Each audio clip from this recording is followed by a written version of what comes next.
Hello, everyone. Welcome to Abnormal Investigations. It's good to see everybody tonight. It has been a rainy day again here in Oklahoma, which we did not need the rain for sure.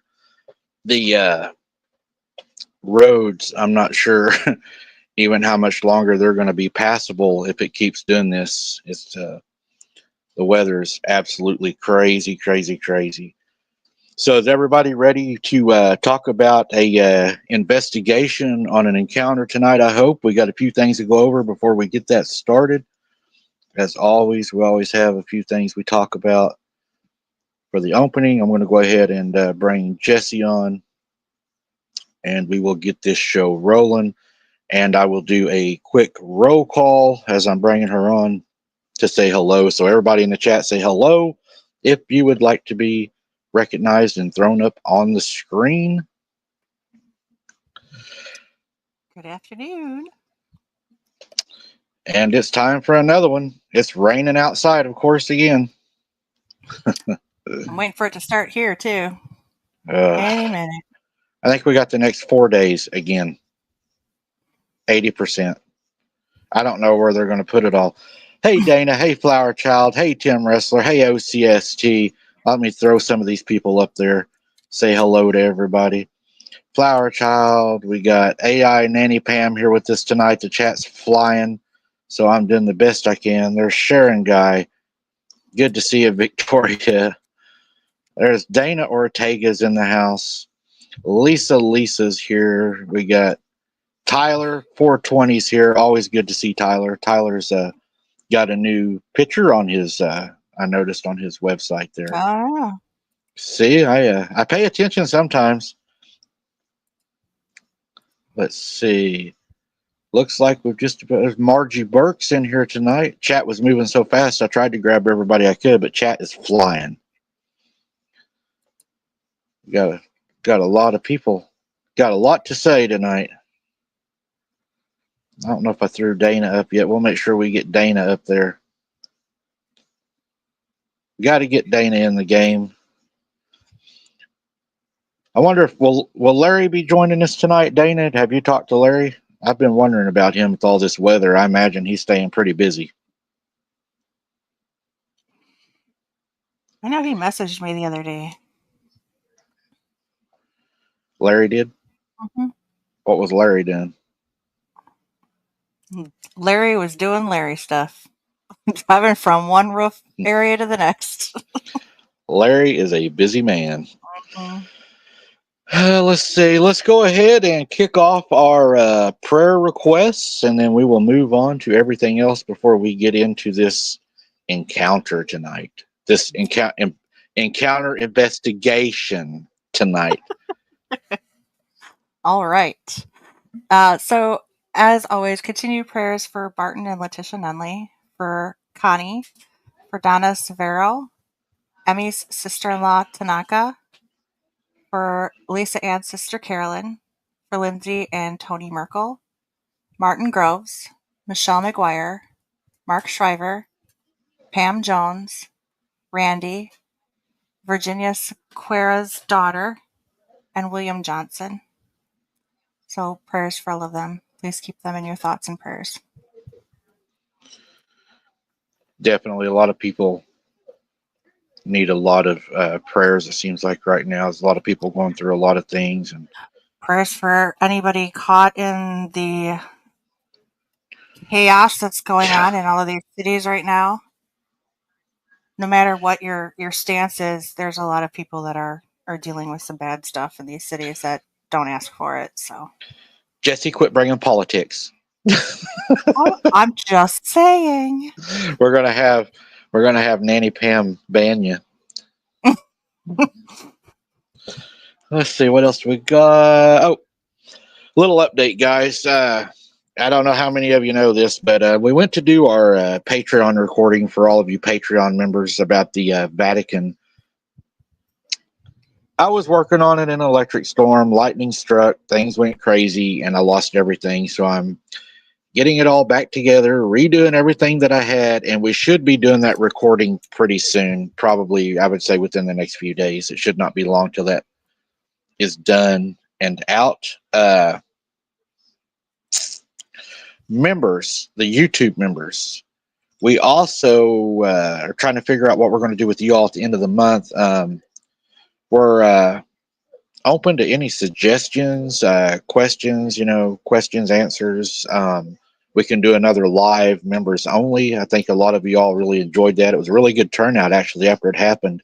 We ended up getting a lot of people coming in, so that was really awesome. Uh, Mm-hmm.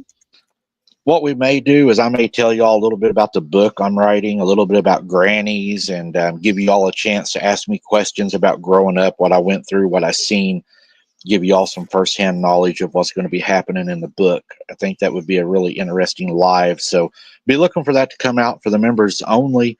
Uh, Boots on the Ground was scheduled for this Friday. It's very tentative right now.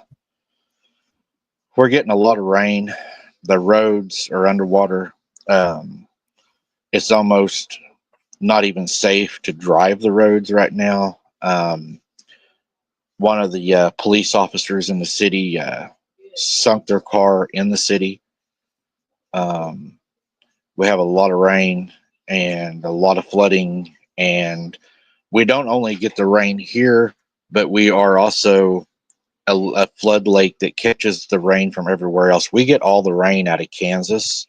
If a lot of y'all are familiar with the Verdigris River, runs all the way up into Kansas. It runs all the way down and eventually out to the ocean. We catch all that water here in our lake. So we're getting a whole lot of water right now. If we don't Friday night, and if we're unable to go boots on the ground, we will do another investigation. I have some of those I can drop. We will definitely be on. I just don't know in what capacity, but it's not going to do me any good to do a boots on the ground if I can't get anywhere down there because we're unable to access the actual bottoms right now, the river bottoms and all. It's underwater. It's probably 15, 20 feet underwater. So the water has flooded up to the main roads pretty much everywhere out of the lake. I believe now we're over 11-foot flood stage with 4 days of rain coming. And everywhere that you can drive to, there's people camping in the middle of the roads right now, building fires, fishing right down the middle of the road. So you can imagine how hard it would be to be able to get down there. Uh, what I'm thinking about doing, guys, I do not know if I'm going to do this permanently, but one of the things I got wrote down here that we may try is boots on the ground Friday nights, Sunday nights, and have our investigations on Tuesdays. That would give us 3 nights a week. Um, we would have 2 boots on the ground and 1 sit down. It helps us a lot whenever y'all show up to the sit downs. The sit downs are just as important as the boots on the ground because they do help us in order to do the boots on the ground. We have to be able to get the algorithm up on everything we do. That way, we've rent many a tires and it takes a lot of gas. And I've put, what, 4 or 5, 6 tires on the vehicle. So, I mean, it is the roads down there are trash. So, I mean, I think we're going to do, thank you, Dana, for that. I appreciate that. So I think we're going to try to do 3, just hoping our sit downs will pick up a little bit. Um, that's the main thing right now we're working on to try to see where we go with this. I would hate to lose our sit downs and our investigations. So we're going to try 3 nights a week right now. Fridays, Sundays, boots on the ground, and then probably Tuesday would be the sit down. We got something pretty cool coming up, guys. I don't talk a whole lot about it on this channel, but this is something that I think you guys will want to know. Coming up on the 24th of this month, we're going to be having a live, and the live is going to be on my other channel, Wide Open Adventures. And our special guest over there is going to be Travis Carpenter. I don't know if a lot of you know, but he is really into the outdoors. He is doing a lot of like bushcraft, knives, things of that nature. We're going to have a live over there and we're going to talk about how to have a safe camping area for you and your family and some of the pros and cons of camping in a regulated area as to going out and camping in a non-regulated area. And of course, we'll take questions over there. So if you're not uh, subscribed over on Wide Open Adventures, I would ask you to subscribe because it will be a subscribers only live that only subscribers will probably be able to chat in. So if you're not subscribed over there, I would just ask that you go over there if you want to be part of that. I'm going to be doing a show coming up. I've got a lot of requests in the emails. People are wanting me to talk about gnomes and what gnomes are, and I guess to go into that, I have a lady that contacted me. I spoke to her briefly the other day, and unfortunately, she has had some things happen that's ran around. She is a former witch that says that she has a lot of intel on them, and a lot of evil people own them. So she said that is something that you want to watch out for. Is if you see them, people's yards and stuff. She said it's almost like somebody was to go outside and to write on the side of their house a 5-point star. She gave me directions to a home that is in a town near me that she said I need to check out because it has that symbolism. So we will try to get some photographs of that and maybe use it on our show. Last time I checked and last time I knew, you can photograph anything from a public easement as long as it is in view from the public. That is the law. Since I am a YouTube creator, I can also be an independent journalist and I can cover stories. That's another law that you're able to do. So looking forward to covering some of that.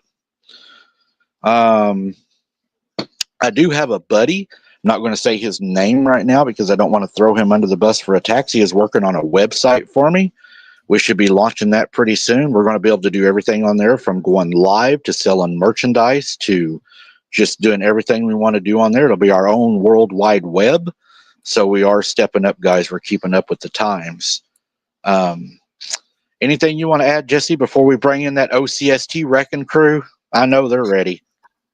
In the meantime, I did post the links for Wide Open Adventures, and I post the link for the merch store as well. Let me add Patreon in here too while I'm at it. Why don't you just?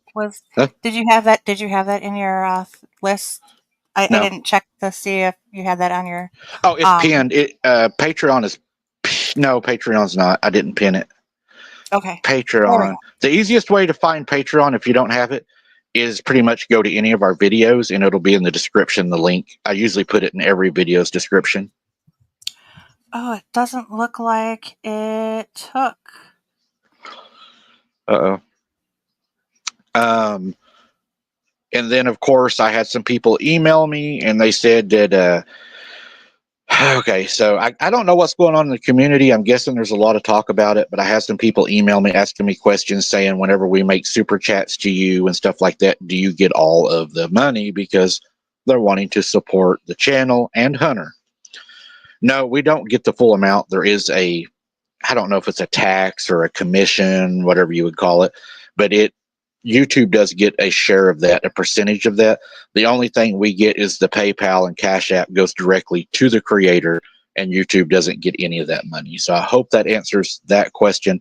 We have both of those pinned at the top of the chat, so that should help people with telling me to send them links because I don't have them readily available. And I'm going to go ahead and throw OCST in here right now. Hey, how's it going? What's up? Hello. Seems like I just saw you guys yesterday. Right? Yeah, I know. The Yeti fell over. Yeti, chill. You got to get that gorilla tape. Hello. Hello. There's the Macho Man. How's it going, Mike? It's going good. Did you have any Slim Jims today? No, he did not surprise me. Oh wow. No, he just got back from a friend's funeral. So. Oh man. Sorry to hear that. Oh, it's fine. He's up with Jesus now. He ain't suffering no more. Hi, Romans. Yeah. Hi, everybody I missed in chat. CRJ was doing that on purpose too. She was ignoring everybody. She does that. Oh, right. I did that on purpose. I had to go get CJ. I had to feed my face. Guys, it's never ending. Especially feeding the face part. That's important. Most important. Well, That's that. I know. I'm sitting here. My mom's in there cooking right now. I can smell. She's making cabbage and peppers and pork steak and mashed potatoes. And man, how are you? Never mind. we might have to end the show early. I don't know. I don't know how long I can take it. I made hamburgers. Ooh, I love hamburgers too, though. That's a big weakness of mine.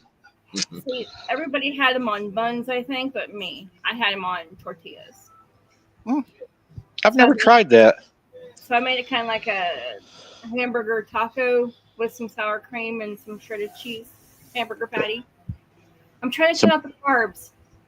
Oh yeah, I've been doing the hamburgers I'm using the lettuce for the buns. See, I don't have any lettuce. I could have done that, but I don't have any lettuce right now. And then Jessie sent me a recipe she needs to send you. Yes, thank you, Jess. Well, it's really simple. I'll send it to you still, but it's really simple. It's just I thought it was so cool, and I love pickles. Do you like pickles? Oh, I love pickles. I'm a pickle freak. Perfect. Well, in the recipe they use full fat cheese, but you can use fat-free cheese. But you just do a layer of cheese, the sliced pickles, and then more cheese, and then you bake it until it's all crispy. Oh yeah, and use that as bread. Yeah, I've seen it. I've seen it. One of the reels, TikTok, Facebook, whatever. Yeah, I've seen it. Yeah. I'm gonna try that too. Yeah, it looks good. Sorry, talking about food. It's wrap last night. Every show got to talk about food sometime. If it's not gummy worms or oh, gummy worms are my best. No, you like gummy bears. Well, bears, worms. Actually, sorry, mix. I think I'm going to have me some KFC in a few days. I've been craving that. Closest KFC is Kingfisher to us. Yeah. That's what they call me around here. I didn't know they named a town after me. What? I almost broke down and stopped at the KFC a couple of days ago, and I pulled in, and I was like, well, if I'm going to get chicken, I might as well get an 8-piece, and at least that way I can bring it home, and then the kids have food too. So I was just going to get an 8-piece bucket, and it was like $25. You mean you can buy an 8-piece and have leftovers? There would not be no. I could about do that by myself from KFC. I can go to the grocery store and get a rotisserie chicken hot for faster than it would take KFC to deflock their birds, and actually, if you go to Walmart, and it's only $6.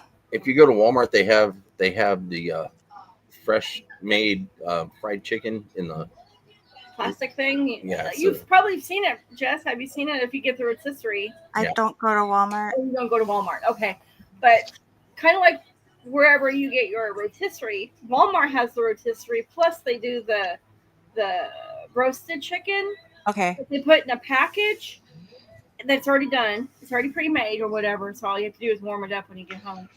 And see, the Quick Trips here also do that. They've got the rotisserie, and I love Quick Trip. Their food is always so good. Their bread is awesome, and their prices are really great. Shout out to Quick Trip. Woo-woo. I'm not going to say where I got it from. It could be where you all are talking about. But I got one time, and when I took a bite of it, it actually started clucking and tried to peck me. That thing had so much blood in it. I don't even think it had been dead very long. They did not cook it all the way, and oh my God! Are you leaving? I believe he's going to go eat, but he's going to be watching. Oh, cool. Yeah, he says he's off the phone and going to watch on TV.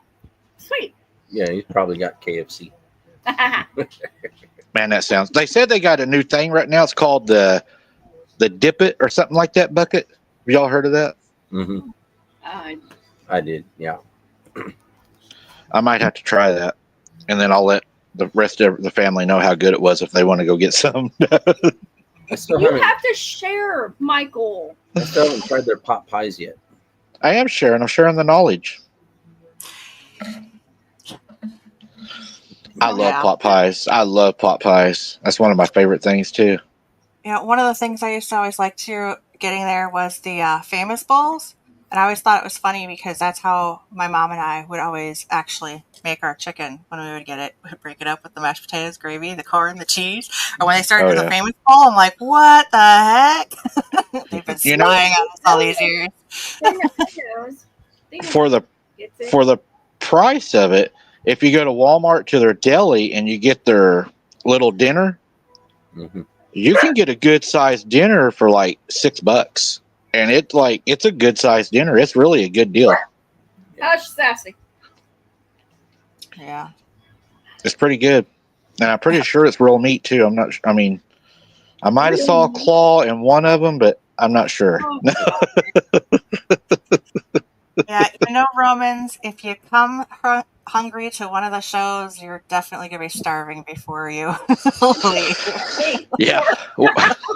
Yes, Roman. Yeah, wait till you come to one of our wide open adventure shows. That's all we talk about.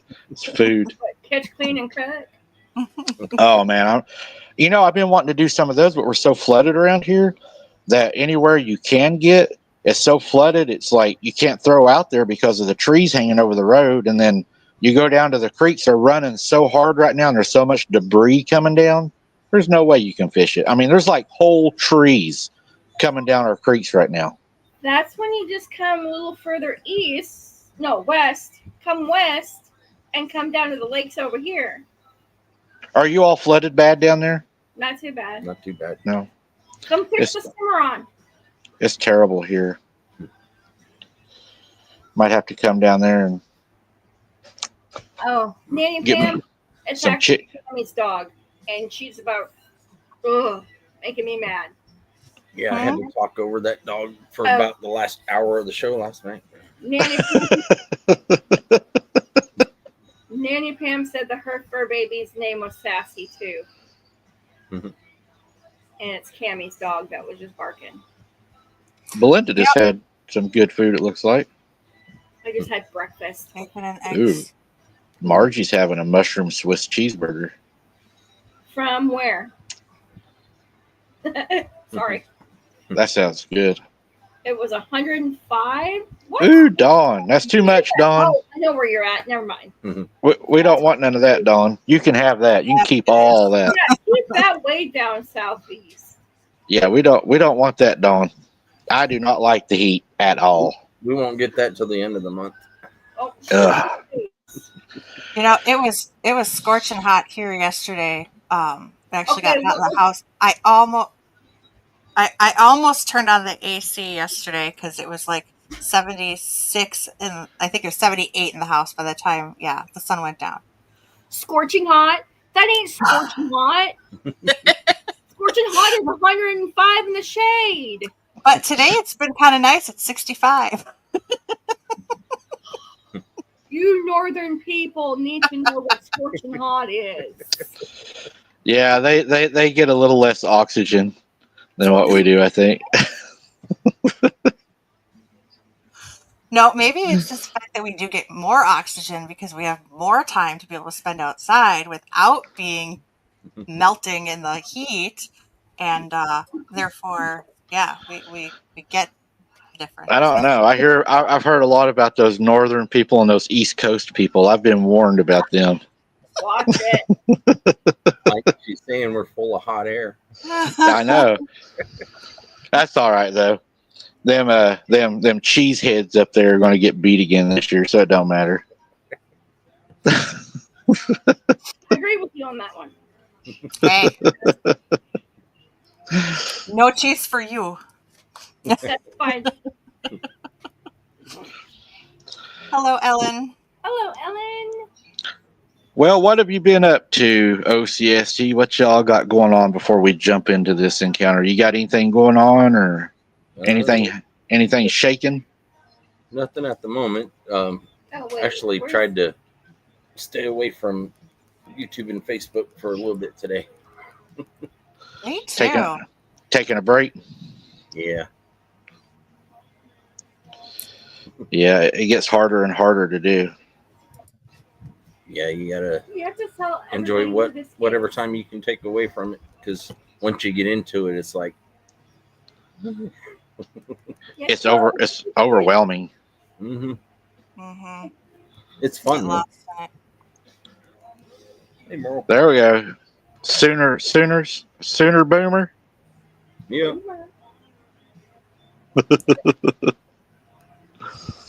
All right, you're heavy, Merle. Did you get the See, gorilla tape? What? Did you get the gorilla tape out? No, he wasn't. He wasn't stuck to the couch. Oh, okay. He's sitting on the other side of me. He can't see. What a cute baby, Christy. Yeah, that's Merle. Merle the Bigfoot. And that's Grandma Yeti. Yeah, we found them wandering around Walmart. well, I heard you can find pumpkins that grow in the parking lot there too. So, I mean, you can just about find anything there. Yep. Doesn't mean you want to bring it home with you, but you can about find anything at Walmart. Yeah, So, let's just say we bring home a lot of stuff from Walmart.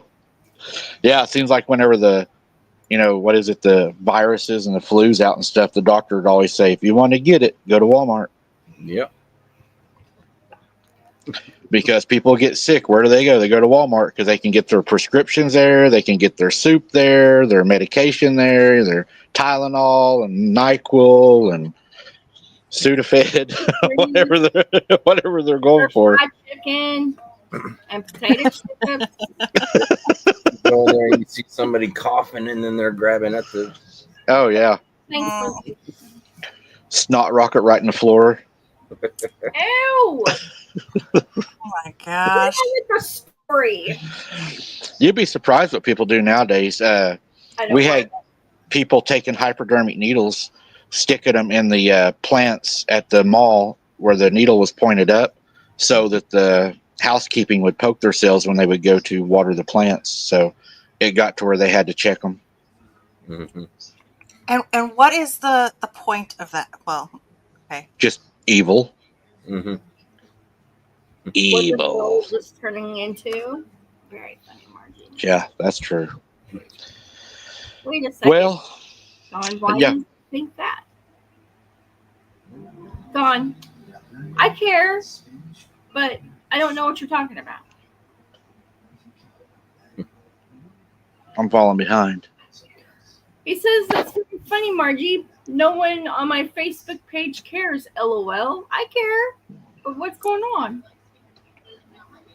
Wait. You have to go see. Oh, NyQuil is age restricted. Mm-hmm. I don't know. Oh, the AI Bigfoot stuff. Oh, Mm-hmm. yeah. Ours is a little bit different. That's what we've been up to. We've got the Adventures of Merle on OCST. I have the Adventures of the Fat Trolls on mine. I usually try to do a troll a day whenever I get the time. I've done that for a while. Those trolls, they're kind of cute and funny, actually. They love hot dogs. That one does for sure. I've named them. They all have like their own thing they do. Some of them's got some bad habits. Is that the hot dog troll? Yeah. Let's not go there about bad habits. They must know Merle very well.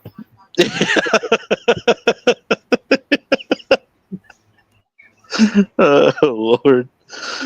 Well, I guess we better jump into who's ready for an encounter. Are y'all in chat ready for this encounter? We've got it ready to go. I'm ready.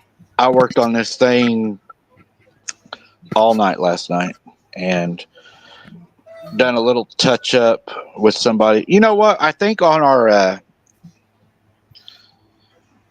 Patreon drop coming up, Jesse, I'm going to make a note. Oh, PC, you're awesome. Oh, yeah, thanks for the support, PC. I'm going to make a note real quick. I think we're going to talk about the case that we had the phone conversation about today that happened in Oklahoma about that little boy. Yep, that'd be good. I think we'll discuss that. That'll have to be a Patreon. We may bring Harold in, and I'll send Harold, if he wants to do a recording, I'll send you the information on the case so you know what we're talking about. It's a crazy one. So you want to actually go into the stuff that you wouldn't have been able to go into? Mm-hmm. Yes. Yeah, I'm going to share I'm going to share it all. I want to tell everybody Oh. what they didn't get, because there's no way I could have said what I told you today on the phone. That is an excellent idea. You'll get to see my investigative side, why they chose me to look over cold cases and stuff, because your OCD evidently comes in handy sometimes, and it causes you to really look at things differently. They say, I don't know. So the encounter we have tonight is, I believe, in Oklahoma, I believe. Make sure here. I believe it's in Oklahoma. We'll find out more as we get into it, but it's going to be a good one, guys. I think it's going to be a real good one. Real good one. Nothing like you ain't never heard before. Probably. There's a lot of things I ain't never heard before. We ain't nothing but the best over here.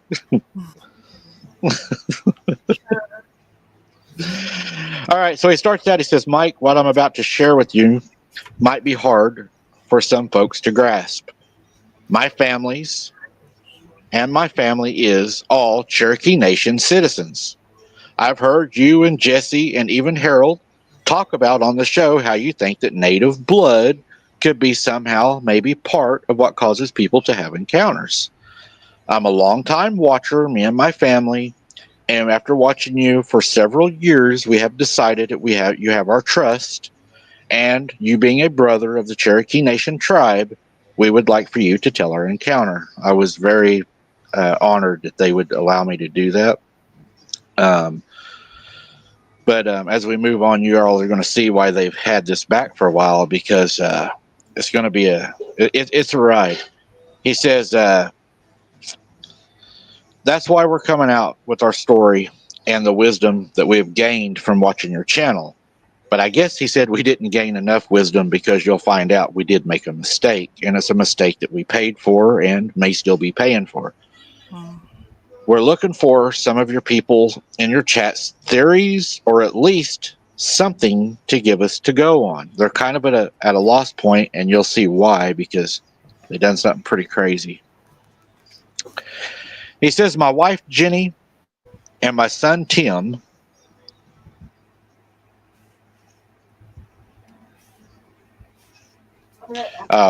okay. I was like, what? But I understand now what he's saying. I was like, that don't even make no sense, but it does when you read further down. He's like, my wife and my son Tim caught the bug that I have too. Soon they were right there with me, diving head first in what we affectionately called spook hunting. My grandmother, who lived on the same land where we now reside, experienced similar things that you've talked about having at your family house at your granny's. That is what made us decide also to share our story with you, is the similarities that we share. He said, I was determined to understand what these entities were. But there was a catch. And the same one that you had, Mike. When my grandmother passed away, it was like a switch flipped off. All these strange occurrences just stopped. I'm still trying to figure out why. But what really caught my attention was when you mentioned the same thing happened in your family after your granny passed away. That's when I knew I had to talk to you about it. I got a damn fly attacking me. I hate them things. I think next time he gets close to my mouth, I'm just going to suck in real hard and we'll get rid of him. So he says, so I started venturing into the woods, trying to make sense of everything. At first, it was a bit of a ghost town, literally. The silence was almost deafening, with only the occasional woodpecker knocking in the distance. No whispers like you get, Mike. No whistles. Nothing much at all. Just stillness. I was hoping to at least be able to find out what had plagued my grandma for many years. Many family members had heard it, saw the shadows, heard the whistles, and even the laughter sometimes. Then my son, who is an avid hunter, had an idea. He started replicating the Sierra sounds we had heard, as well as some of the sounds you've managed to capture, Mike. We loaded them onto his predator call. We headed back into the woods, and my son started blasting those sounds on his predator call.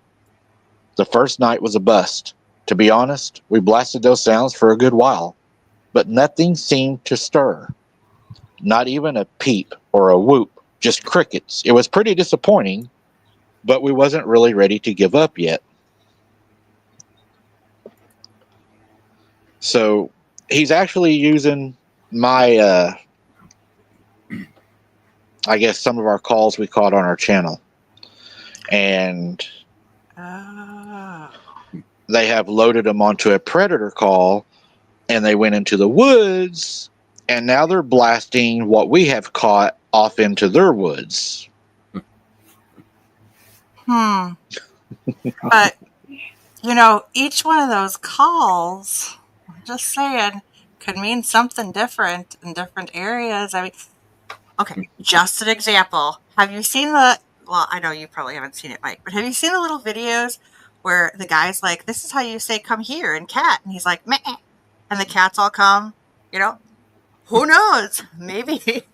That actually sounded like a sheep or a goat. I had to. My cat understood it. She looked at me. But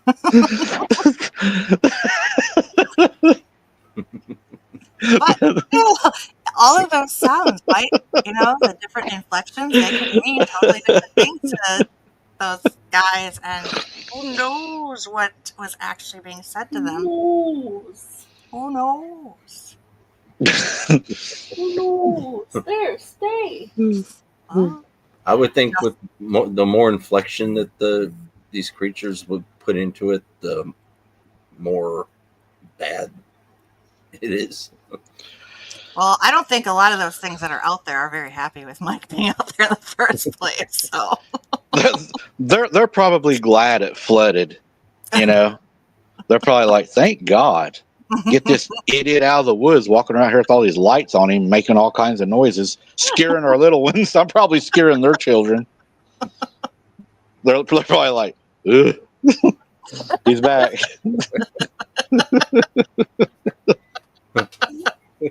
It's kind of weird to think about it, but they may be like us. You know how we say that they always showed up at my granny's, at around a certain time. They're probably like, well, yep, it's almost moon up. He'll be showing up tonight. Or like Dawn says, they're just saying, "Ooh, look, dinner's here." Yeah. Oh, you ordered takeout. DoorDash. Yeah. Is that free delivery? It's not delivery; it's DiGiorno. Yeah.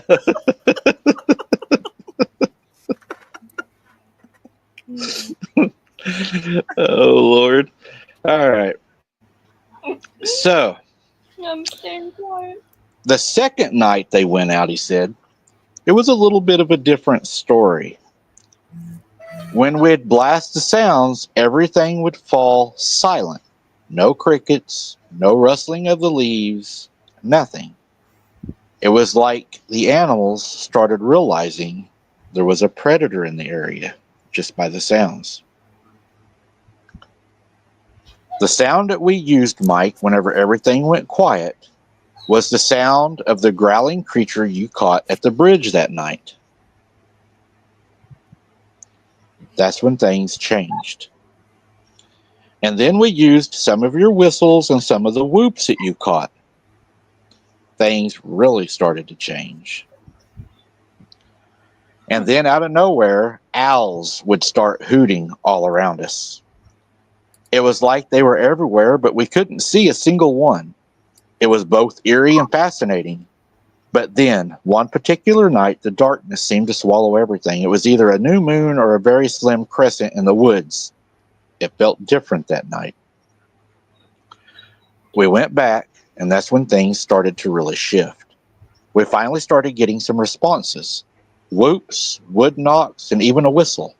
But they were distant, not close enough for us to get a good look.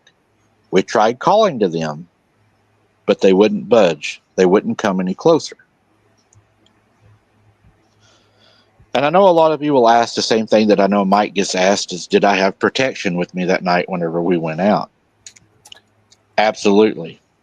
I carried my .338 Lapua at the ready, and my son had his .06 just in case. No matter how hard we tried to coax them closer, they wouldn't budge. It was like they were keeping a safe distance, staying out of reach. We came up with a plan for the next weekend. We hauled a 55-gallon drum to our local butcher, and we asked him to fill it with all the waste. Ew. He was more than happy to give it to us for free. We told him it was for coyote hunting.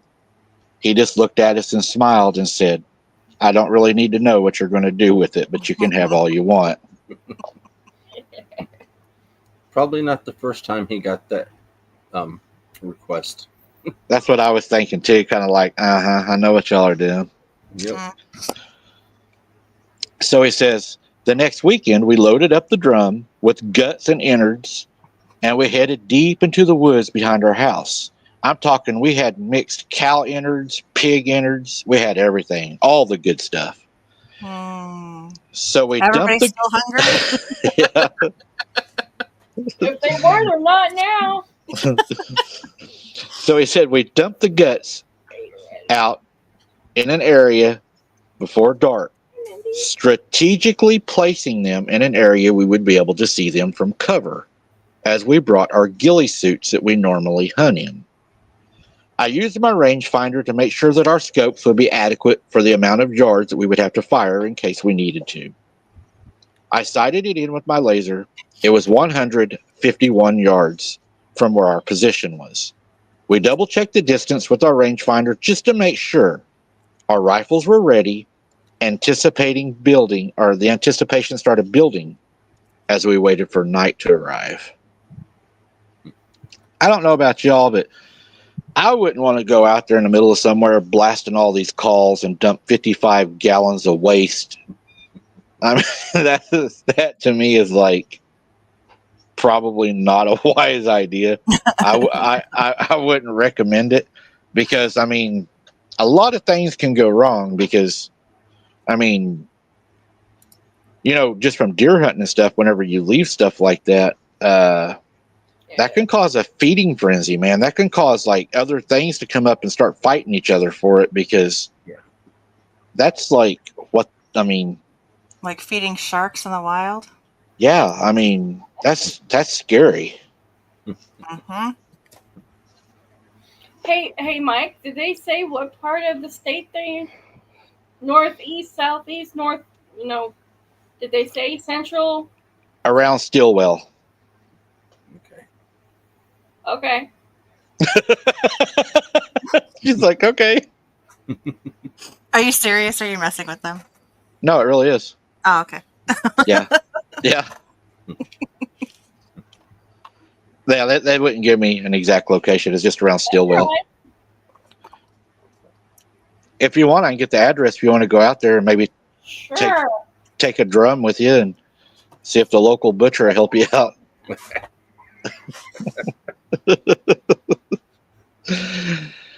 He says, we knew that we were probably going to be hunting something large due to the fact that what my grandmother had dealt with. She always spoke about how large it was, the heavy breathing, the long howls, hearing the footsteps outside. She said it was like a cow walking around the house. It was something heavy. You know, she understood that it was something big. He said, so for all of you that don't know, he said a .338 Lapua is a very big round. It normally will take care of whatever you need to take care of. He said it's a great African bullet. He said we were using hard cast bullets designed for deep penetration to ensure maximum stopping power. We started blasting the calls about 30 minutes before sunset, trying to get whatever it was in the area to respond. The sounds echoed through the woods, and we waited with the stench of blood in the air. You know, I just see all kinds of bad things. Do not do this, people, if you're in the chat. I mean, not just because of cryptids, but I mean, you could actually get like wolves, coyotes, bears, Mhm. you know, and Other what, creatures. yeah, a lot of people don't think about it either. Is they may not come from where you think they're going to come from. If the wind's in the wrong direction, they may be coming to the food source from behind you. Yeah. So, I mean, it can be really dangerous doing that. Mm-hmm. I wouldn't recommend doing that unless you just absolutely knew the wind direction. And If you're going to do that, do it in much less quantity. yeah, Not 5 gallon drum or whatever. and I probably wouldn't want to be in a heavily wooded area. I'd like to be in the open where something would have, you know, to come out into the open. Mhm. With a easy exit strategy. Yes. Mm-hmm. Yeah, I would definitely have my vehicle backed in. And that's what I was talking about the other night was don't never park your vehicle where you can't just drive out. Always have your vehicle pointed toward the exit, you know, because you never know when you may have to like really, really take off. Mhm. You know, that's something that I've been doing for years, ever since I heard a story years ago. And I Yeah. park my personal vehicle. That's how I park in the driveway. That's how I park in any parking spot that yeah, no matter what. If possible, that's my choice. Don't blame you. He said, then right at dusk, the owls started hooting again. But they didn't sound quite right. It was like they were everywhere, their haunting calls filling the air. It was like both mesmerizing and unsettling. We were looking all around because the owls were everywhere, and that is when we saw movement. Something was walking along the wood line, its presence barely visible in the fading light.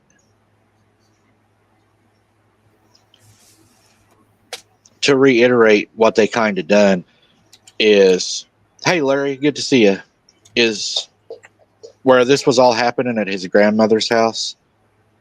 They went behind her house, directly behind her house to the woods, trying to find what was, they figured it was close. So they're in the same area. I wouldn't have done that, No. but I still tell people, you know, don't do that. This is not a good idea. We're not, we're not endorsing this. Mm-hmm. He said it was almost dark, but just enough light remained to make out the shape. And that, for the first time in my life, my heart raced even harder than having buck fever. He said you could tell it was midnight black, and it had a long Doberman-like snout. We just sat there watching in silence as it moved with a strange, deliberate pace. It didn't move in a straight line. It zigzagged from tree to tree. And then, instead of going directly to the bait, it circled the bait in the tree line. It started circling the bait, stopping at different positions, staring at the bait. I could see the ears moving as if it was listening, and then sniffing the air. Mm-hmm. I could hear it sniffing all the way where we was at, deep inhales through its nostrils. And then, after it got done sniffing the air and staying just inside the wood line, it seemed cautious, as if it was sizing up the bait to make sure it was safe. Whatever the reason, it was being deliberate, moving with slow, calculated movements. It would come out 10 yards back to the wood line, move around 10 yards back to the wood line. I think it was probably smelling how fresh it was, and it probably thought that there may be somebody in the area. Oh yeah. Mm-hmm. it was testing to see, I think, if somebody would react whenever it would come out. Mm-hmm. Well, and if these creatures are, I mean, as intelligent as we suspect, I mean, how strange would it be to have a bunch of innards and such dumped in an area without any idea of a body or anything like that? I mean, Yeah. they would know. I mean, most animals would just look at it as food, yeah, but these things are more intelligent. They would start looking at it, questioning it. Well, yeah, because especially if it's never been there before. Yeah, I think that would be really weird to it too, to be like, why would they come out here in the middle of nowhere and just dump all this? Mm-hmm.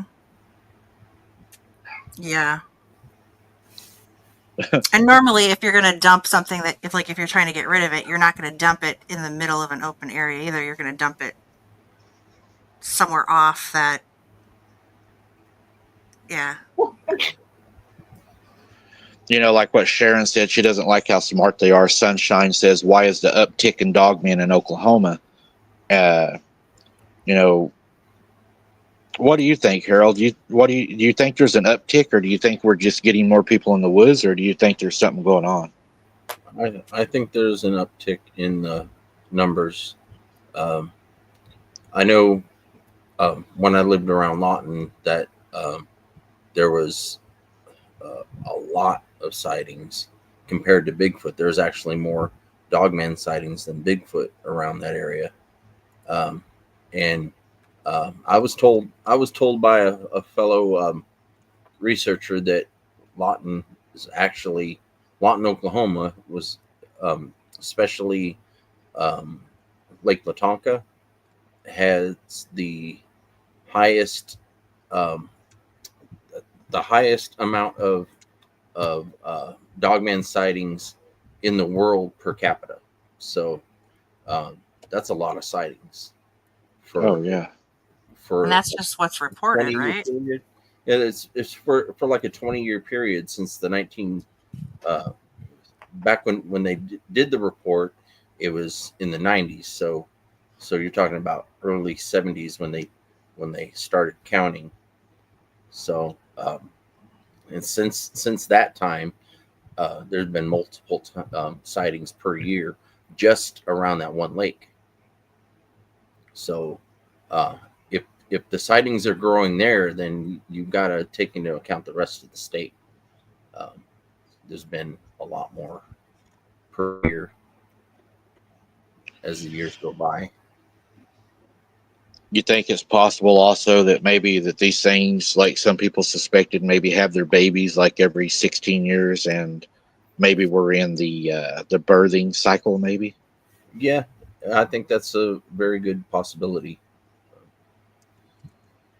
You know, it's not definitive because we, of course, we don't have any in captivity or anything like that. So until then, um, it's a good theory on that part because of the amount of sightings, and you're getting people to see a lot more uh, sightings with the older ones and the younger ones also.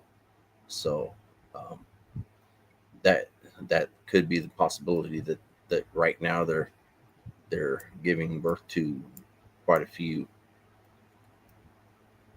With the uptick of deer in Oklahoma, there's been a lot more deer, so Oh that's my gosh, yeah. a lot more food available to them. I went out the other night driving, and the deer is everywhere. Mm-hmm. So there's no shortage of food. I mean, we've got roadkill up and down the road out here like crazy because of the floods pushed everything out to the highway, and people are just smashing it everywhere. And Yeah, turtles, and I mean, you name it, it's out there on the road right now. Deer. One person hit a cow the other night, so and they don't pick that stuff up. Yeah, they just leave it. No, was their car okay? If they're No, hitting a cow, no, we have people get hurt out here all the time at smashing the cows. Yeah, they're doing 65 mile down the road and hit a cow, black cow, you know. It happens a lot around here. This is cattle country too. So, yeah. Yeah, I've Lots- seen what a full-grown buffalo can do to a Yeah. Cadillac. And things are vicious. Burly cow. Yeah.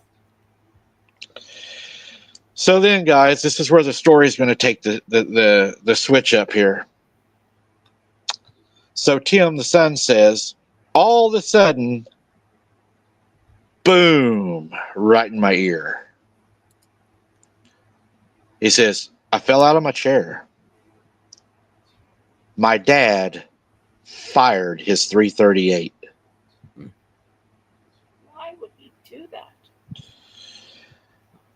It was so loud, the creature dropped like any other animal would that we have ever hunted. But then there was movement again, and Dad told me not to move. Another one walked out and dragged the body back to the woods.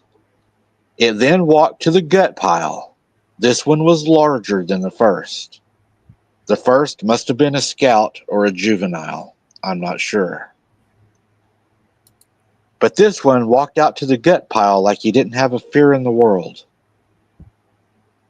And whenever he walked to the pile, it started drinking the blood from the organs it was squeezing over its head down into its mouth, and then throwing them out into the weeds.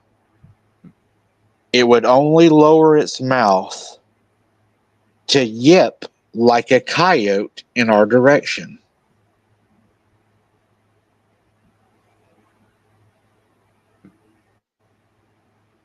Calling its friends? Sorry. Or letting the others know where. So I mean, calling They its were? friends? Yep. I think at that point, it's time to go. Mm-hmm. I don't advocate hunting them like a predator, like you would a coyote, because it pretty much sounds to me like that's what they did. They baited it and they shot it over bait.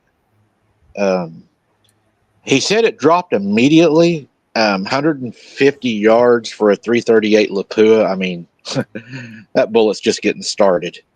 I mean, it had to hit it with some force. I mean, a 30-06 at 150 yards is a massive impact. So a .338 is going to be like a freight train hitting you. So he said it dropped. The other one came and drug it off into the woods. I would say, guessing that it probably did not survive. Probably not.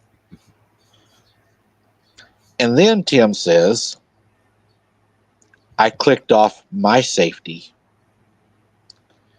And Dad whispered to me in a panic, don't you pull that trigger. If you do, we're going to have to fight like hell to get out of here, even if we can get out of here. Oh my gosh.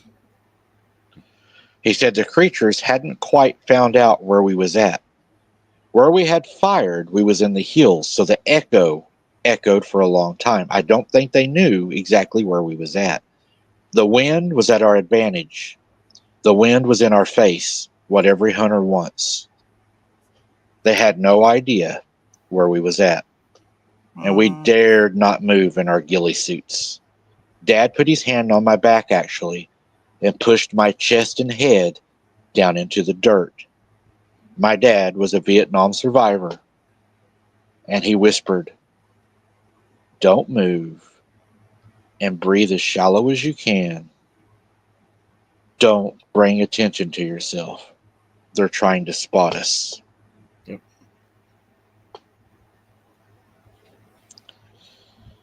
Can you imagine at that point? Well, I was thinking about it. His dad shooting the one. Now that one was more likely it was the scout for the group. So him shooting the one gave a message to the other ones that were hiding in the brush to stay back. So that alone right there, him fighting in Vietnam, he would have had that experience with uh, seeing those Viet Cong come in the same fashion, circling and then coming in and surrounding. Um, to take out one gives a message to the others that they need to lay low and wait. So that gives you the shooter enough time to try to back out of the situation. Yeah, I don't know. With as good a visual as these things have, I'm wondering if it didn't have an idea already of where they were located, which is why it was howling in their direction at Well, them. he says it actually turns away from him and starts pointing toward the wood line on the other side. And then he says, as it was pointing toward the wood line of the other side, you could literally watch the shadows amongst the trees in the very dim moonlight of these creatures circling where he was pointing, like they were working together. Mm-hmm. Yeah, that's like what nightmares are made out of. I swear I've had nightmares like that. Things stalking you in your dreams, and yeah. Oh, he said they were definitely on the hunt. Mm-hmm. And then Dad told me, stick your nose and your mouth into the dirt and don't move. And I said, Dad, can we please sneak to the truck? I was scared to death. He said, if you move, boy, you'll get us both killed. And I said, they won't see us. We're on a hill. There's a small grade down. We can crawl away and they'll never know till we get to the truck. And Dad said, oh, they'll see us because now there's some of them in the trees. Mm-mm. So now they have went to the trees and got some on the ground. It's almost tactical. Very. Yeah. Yeah, these things aren't stupid. So while we're laying there, the one that was standing by the gut pile starts to howl. Mm-hmm. He raises his head into the air and he said, it's the longest, deepest howl you had ever heard. And then the woods, he said, goes silent. And then another one makes a hoot owl noise to him. He said, these things are communicating in different animal noises. Mm-hmm. He said, so Dad reaches over and I hear the bolt on his 338 unlatch as he's sliding it back to put another round into the barrel. And then Dad makes the biggest mistake of the night. As he pulls the lever back to round another round, his 338 flipped the old cartridge out to load the new one, and the old cartridge lands right on Dad's binoculars, and there's the loudest clanking sound you've ever heard. Hmm. He pushes the bolt shut and buries his face into the dirt. Then there's wood knocks all around us. Almost like he said they were ringing the dinner bell. One of them had heard and they were passing it on. As we was laying there, the one that was out by the pile of the intestines pulls up what looks like a piece of liver, he says, a huge piece of liver, and puts it onto his head. We wasn't sure exactly what he was doing. Dad flipped on his IR vision that he has on his rifle scope, and he said, oh my God, son, that SOB just put a pig head on his head.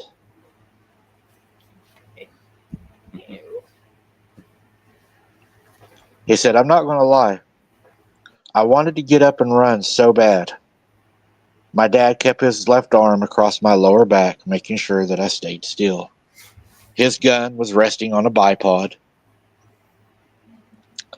And then we start hearing all around us the hoot owls again.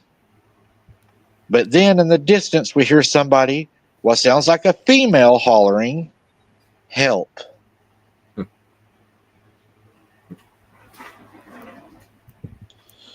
He said, as we laid there, we could hear the female yelling, "Help." All the other ones had got dead quiet. There was no movement no more in the woods. There was no sounds, no tree knocks, just a lady screaming for help. And then there was a baby crying.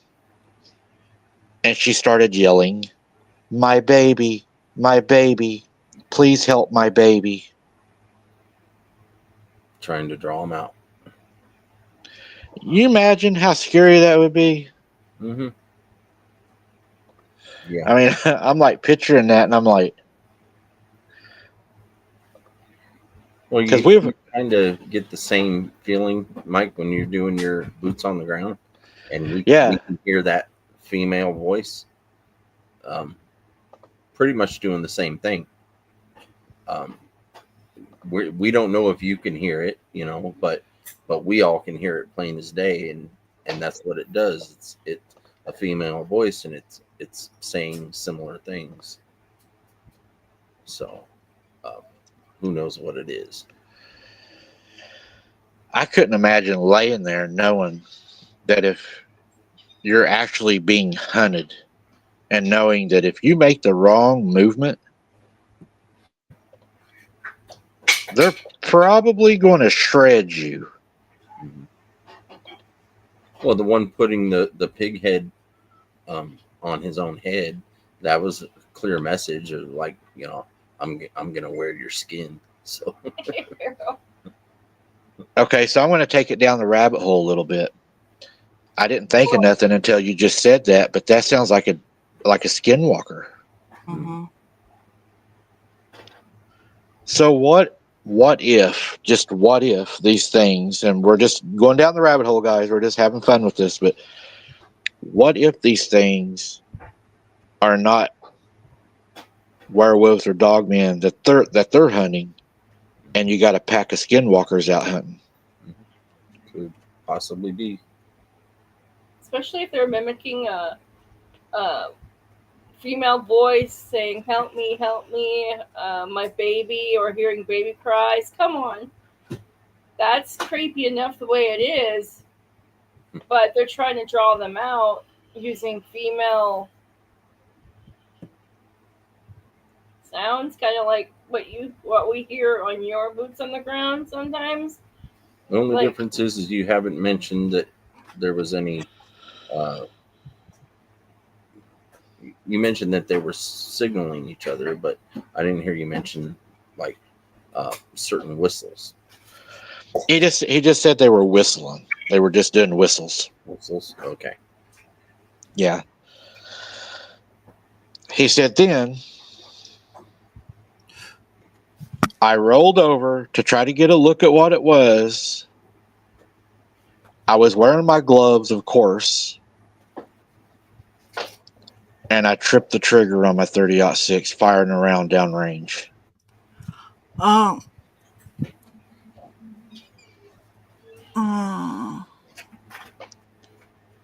He said the one that was standing by the gut pile screams like a woman, like a panther, if you've ever heard one.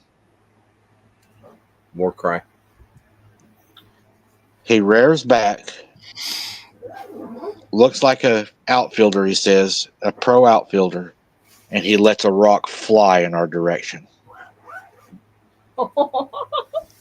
He said it smashes into the tree above us and falls down beside us.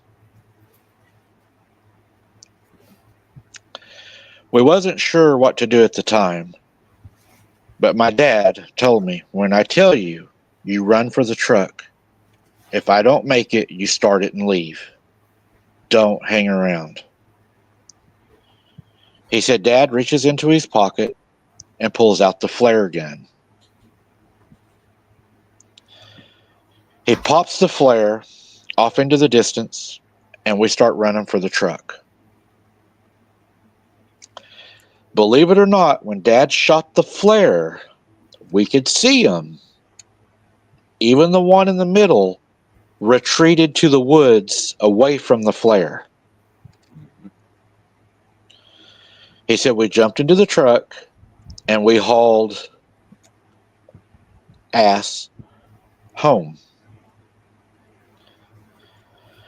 So they get home, he said, and of course Dad's pissed off because he's like, you about got us effing killed. I'm trying to clean it up a little bit. And he said, I'm telling him, I was scared to death. I didn't know what to do. I didn't mean to fire the rifle. And he said, my dad's going off about, that could have hit me, and think how bad it would have been if you would have shot me, and then I couldn't have ran, and, just all kinds of bad things that could have happened. Mm. So his wife's sitting at the table also.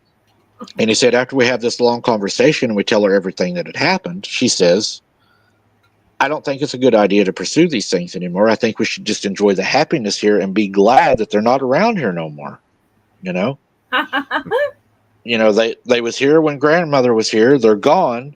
Who cares why they left? They're gone. Why are we trying to bring them back here? We need to leave them alone. They're not bothering us. Let's not bother them. That's her whole take on it, is you guys shouldn't be doing this. And then Dad tells my mom, well, I think I killed one. Mom says, oh, shit. Yep. So my wife insisted, he said, very strongly that I needed to stop. We had gotten our answers. We had seen what we went to see. We experienced it, and it left us all shaken. It was time to leave the woods and the unknown behind. But there was a problem. Uh-huh. It didn't want to leave us behind. Your lunch now, buddy. Yeah.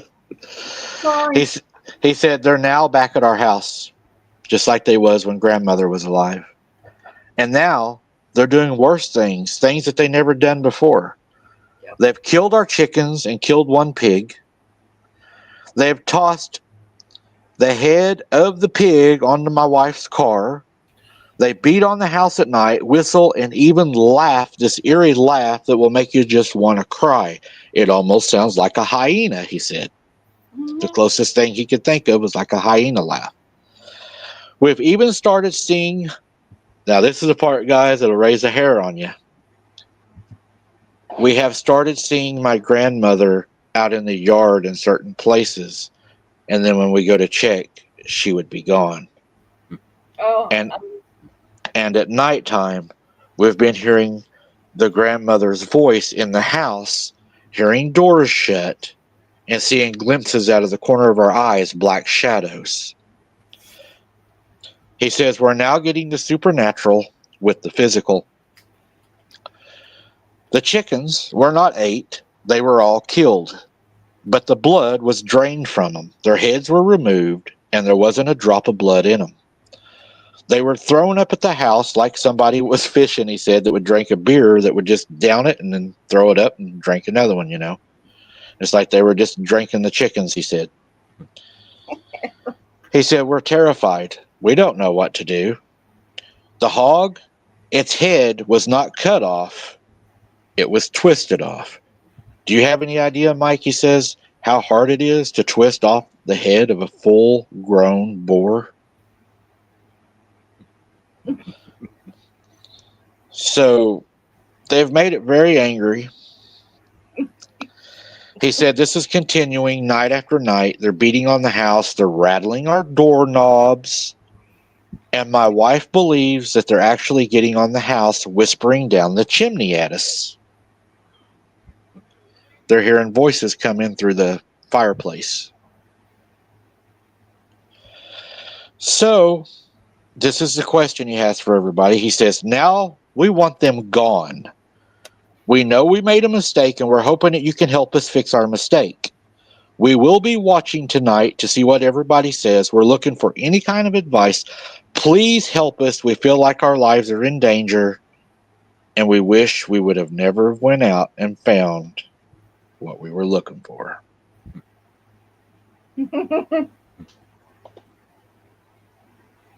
Well, Hmm.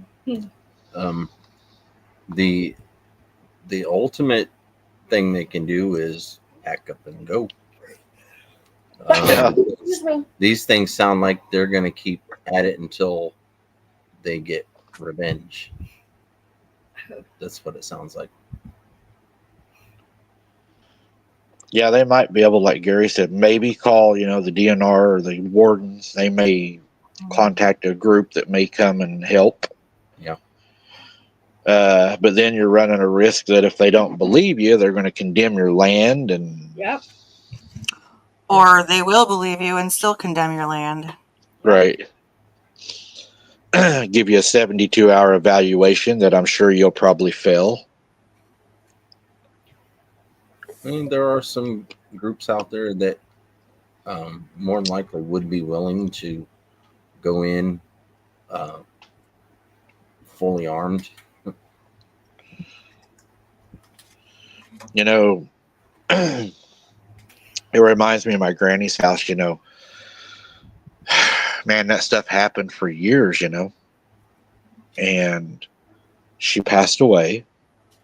She'd had a stroke, and I think me and a few of my cousins took it pretty personal that she was sick. She was paralyzed on one side of her body, and it still continued to harass the house. And the girls would take turns staying the night, to take care of her. They would all switch. There was 6 girls, and it wouldn't let up. Even though Granny was sick, she was afraid, and dealing with that, they got worse. They would ring a bell like she would and just, mimic her. And they would yell at my little cousins, because they'd play outside sometimes during the day. And just, we got mad. But after my granny had passed away, I was down there one night painting. That I lived there for a while, and I think I told Jesse the story. We was painting the bedroom, and I had one of my friends there with me, and I was painting the bedroom because I was going to live there, and I was kind of changing it up. It was hard to be there anyway, so I was trying to make it different. And I had all the curtains down and everything, and it was nighttime, and I had I had my SKS I had bought, and then I had bought it was a Ruger, I think it was a P95. It was a 45 pistol. We had that with us, and we were painting. And the weird thing was, I was doing the roller where you would roll the walls, and then my friend had the little sponge. It has the sharp point for doing around the wood, around the windows. Mm-hmm. He was doing that, and we had the windows open because the paint, was so strong. So we was doing that, and my cousin is sitting there, and he's like, "Hey, man, will you hand me that?" We had a bigger sponge and a smaller sponge. And he's like, "Will you hand me the bigger sponge?" I was like, "Yeah, hold on one second." And I was going to finish up that wall, and he's like, "Thanks." And I was like, "What?" And I turned around, and he's got the big one, and he's painting. And I said, "Dude, what are you doing?" He's like, "You handed me the paintbrush, right?" I was like, "No." Something that was outside that window had reached in the house, grabbed the paintbrush, dipped it, and handed it to him. So we ran over, shut the windows. They was, the old time wooden windows. We pulled them down, and it had the little thing at the top. You turned it, locked it. So we turned it and locked it. Okay. So we decided we're going to finish painting. All we had left was a little bit around the windows and had a little spot. And was like, we can do this. And then we'll go to the front room because we had a blanket hanging up at the doorway so we could keep the smell in the one room. So we're finishing up. My buddy goes over in front of the window, and he's like doing around it, and then boom, there's a face right in the window. He yells, jumps backwards, steps in the paint, mess everywhere. But I saw that thing. And what I seen looking in that window, he saw it too. And if I can get him to come on and tell you, I'll have him come on. He'll explain it to you too. It was not a Bigfoot. I don't even know really how to explain what it was. All I know is it was picture the top of the head not being very big, and it came down. The nose on it came out like this and would fall down like floppy. Its nose was floppy, but it was big. It didn't have no bottom jaw, looked like just a hole, and you could see like the teeth inside of it, and it had like fuzzy red hair, and it takes its hand and puts it on the window. Its fingers were huge. I mean, way abnormally long, way crazy looking. And it starts slapping the window. We ran to the front room. That's where I had my SKS. I grabbed my SKS and then I tossed my 45 to my buddy. And I'm like, we're not going outside, dude. I mean, we didn't have a cell phone back then. There was no phone there because Granny had passed away and all the stuff was turned off. And we was like, we're not going nowhere. I mean, we was not. If you was going to go to your car, just to give you a little perspective, you would have had to have went out our front door, which would have went into a porch that had plexiglass around it where it's going to see you, and it's at the corner right there. You got to go down 2 steps, down a sidewalk with trees covering the sidewalk, all the way out to the circle drive, and then get in your car right beside the hog pasture. No way we was going to do that. You know, I mean, that was out of the question. So we're sitting in there, and we're like, Mom and them probably aren't going to look for us because they knew that when we were together with my friends and stuff, that if we were gone, they probably decided to stay the night in the house, you know, because Mom knew where we was at. So I looked at him and I was like, maybe we just stay here tonight, you know. The back doorknob, jingle, jingle, jingle, jingle, jingle, jingle, jingle. It was trying to get in. And I told him, I said, dude, I don't think I can stay here. It was getting to the point because Granny wasn't there and nobody else was there. So it's like it intensified being there by yourself. And I was like, dude, I don't think I can handle this. And he's like, well, what do you want to do? And I was like, it's at the back door. We was down there in his truck. I was like, let's run to the truck and go. And he's like, what if there's more than one? And I'm like, man, dude, I didn't want to be there. Or, you know, it felt like a big mistake. You know, that how you feel like we should have left way earlier. We shouldn't have stayed till dark. And one of those feelings, you know, it's like, you know better. But what we ended up doing is we decided that we was going to leave. We wasn't going to stay there because we was afraid that if we stayed there, that it would come inside. And we didn't want it to come inside. And if you would have saw the way that thing looked, its mouth was like big. And it had like a long floppy, I don't even know if it was a nose. It looked like a nose, but it was like a floppy, wasn't like a elephant. It was more like it couldn't control it. It was just floppy. So we hauled ass, man. We opened that door. We hauled ass. We jumped in that truck. Nothing happened. We started it and went home. But damn, that was scary, man. Yeah, that was. Have you never seen anything like that? Yeah. You know, you'd be expecting if something big shows itself in the window, you know, you'd be expecting like maybe a Bigfoot or something. Maybe you're out in the woods. But then for something like that to show up that you've never seen before, it makes you question everything. Yeah. Yeah. Because, I mean, you know, a long time ago, I was told a story by my mom and her brother and everything that something had crawled up and looked at them that didn't have a bottom jaw, but it had really big eyes. Mm-hmm. And they had no damn idea what that was either. It was just, I mean, that was It wasn't fun. Um, I mean, when it hit that window, dude, it was like loud, and it didn't try to hide. It just stayed right there looking at us. Like it moved. It was doing this, and its nose would do that, but it was like looking. So whatever that was, it reached in there.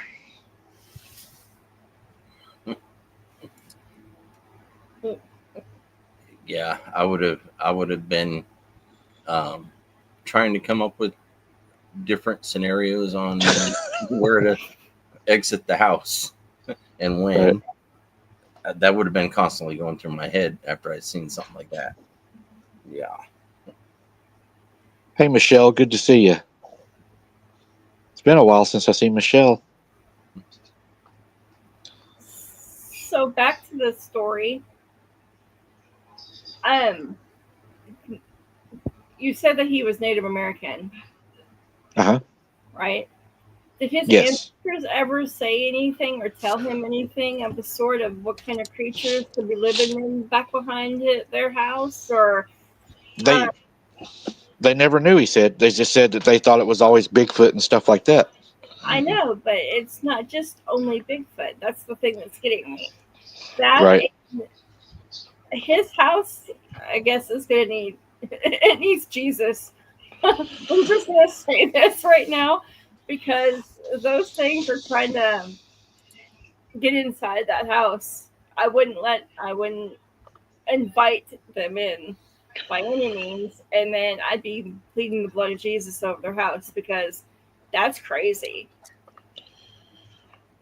Yeah. I mean, whenever it leaves your house, if it had imprinted on, at my granny's, we thought, well, at first we thought it had imprinted on my granny, and when she died, she was no longer there, so it left. But they're having the same issue, so we also thought maybe it wasn't Granny it was imprinted on. Maybe it was one of the kids. And when Granny passed away, the kids weren't going down there to take care of her. So that kid wasn't there and it left. So there was like a lot of things it could have been. And these people, I would say it was attached to the grandmother Oh, because when she passed, it left and nothing changed at the house. These people still live there. So now that they've went to the woods and found them and possibly unalived one, uh, they may not be anybody imprinted so called there, but definitely I would say they want some vengeance. well, yeah, especially if they unalived one. They're looking for blood, basically, because blood on blood. They unalive one. They're possibly gonna do. Yeah, Unfortunately, not that's just safe. the fact that they unalived one, but the one that they did unalive um, probably was a little bit more significant of a deal to them. So um, Well, Like yeah, they just probably lost a scout and a family member and Right. hmm they're part of the pack, anyways. I mean, they're all pretty much family and pack members, but there's been several stories that I've heard and encounters that I've heard over the years that they've talked about. You kill one, they mark you, they know you, hmm and it doesn't matter what pack or where you go. If these things are there, they know exactly what you did, hmm right. and you're you've got a mark on you. Yep. Yeah, It's, Belinda, they said Grandpa had been dead for a while. He passed away like several years before she did.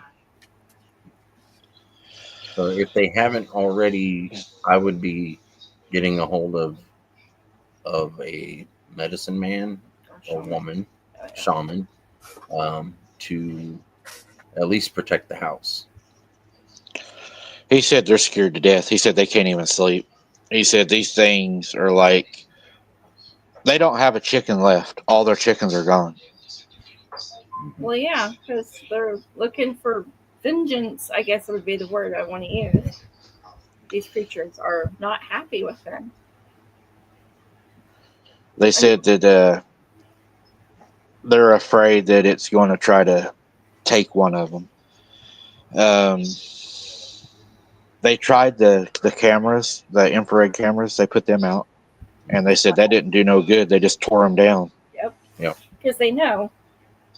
But did they set them up like they're supposed to? Yeah, he said they made a one watching the other, and he said they had a camera on the outside also.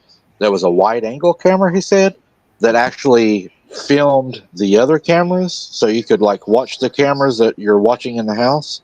Mhm. And he said they was sitting in there one night, getting ready to go to sleep. He said, and all of a sudden you see the camera, and all of a sudden you just see something do that, and the camera goes out. They'd knock that camera off the house with a rock. Yeah. Yeah, these things are smart. Very smart. I think they need to plead the blood of Jesus, like Christy said, over their house and over themselves, and maybe even leave for a night or two. Over their car, over their... Yeah, because I mean, if they're knocking your cameras out, they're planning on coming up. I mean, you know, they're not just scaring you. They're like, They, if they haven't already, they need to let some of the elders know what's going on, and they need to discuss with them the proper steps to take through the tribe. and probably not a 338 Lapua. Right. Yeah. Or a OT6 or whatever the other... Tyler said he forgot when exactly did this happen. When did it start happening? How long ago? It was, I guess, this year because it was a recent one, and he said they're still having trouble and they need help.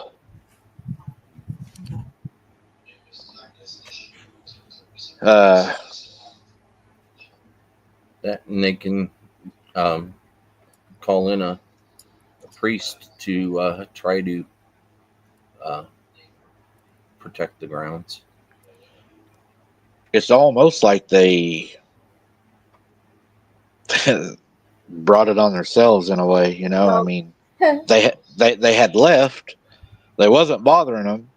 They blasted calls, and it took a while to get a reaction. And then they get a reaction, but they don't come in close, kind of like they do with us. You know, they stay at a distance, and then they took it a step further, and they brought the bait. And 151 yards away, that's a pretty good distance. That's usually what they keep. So they probably figured that they were within a safe zone.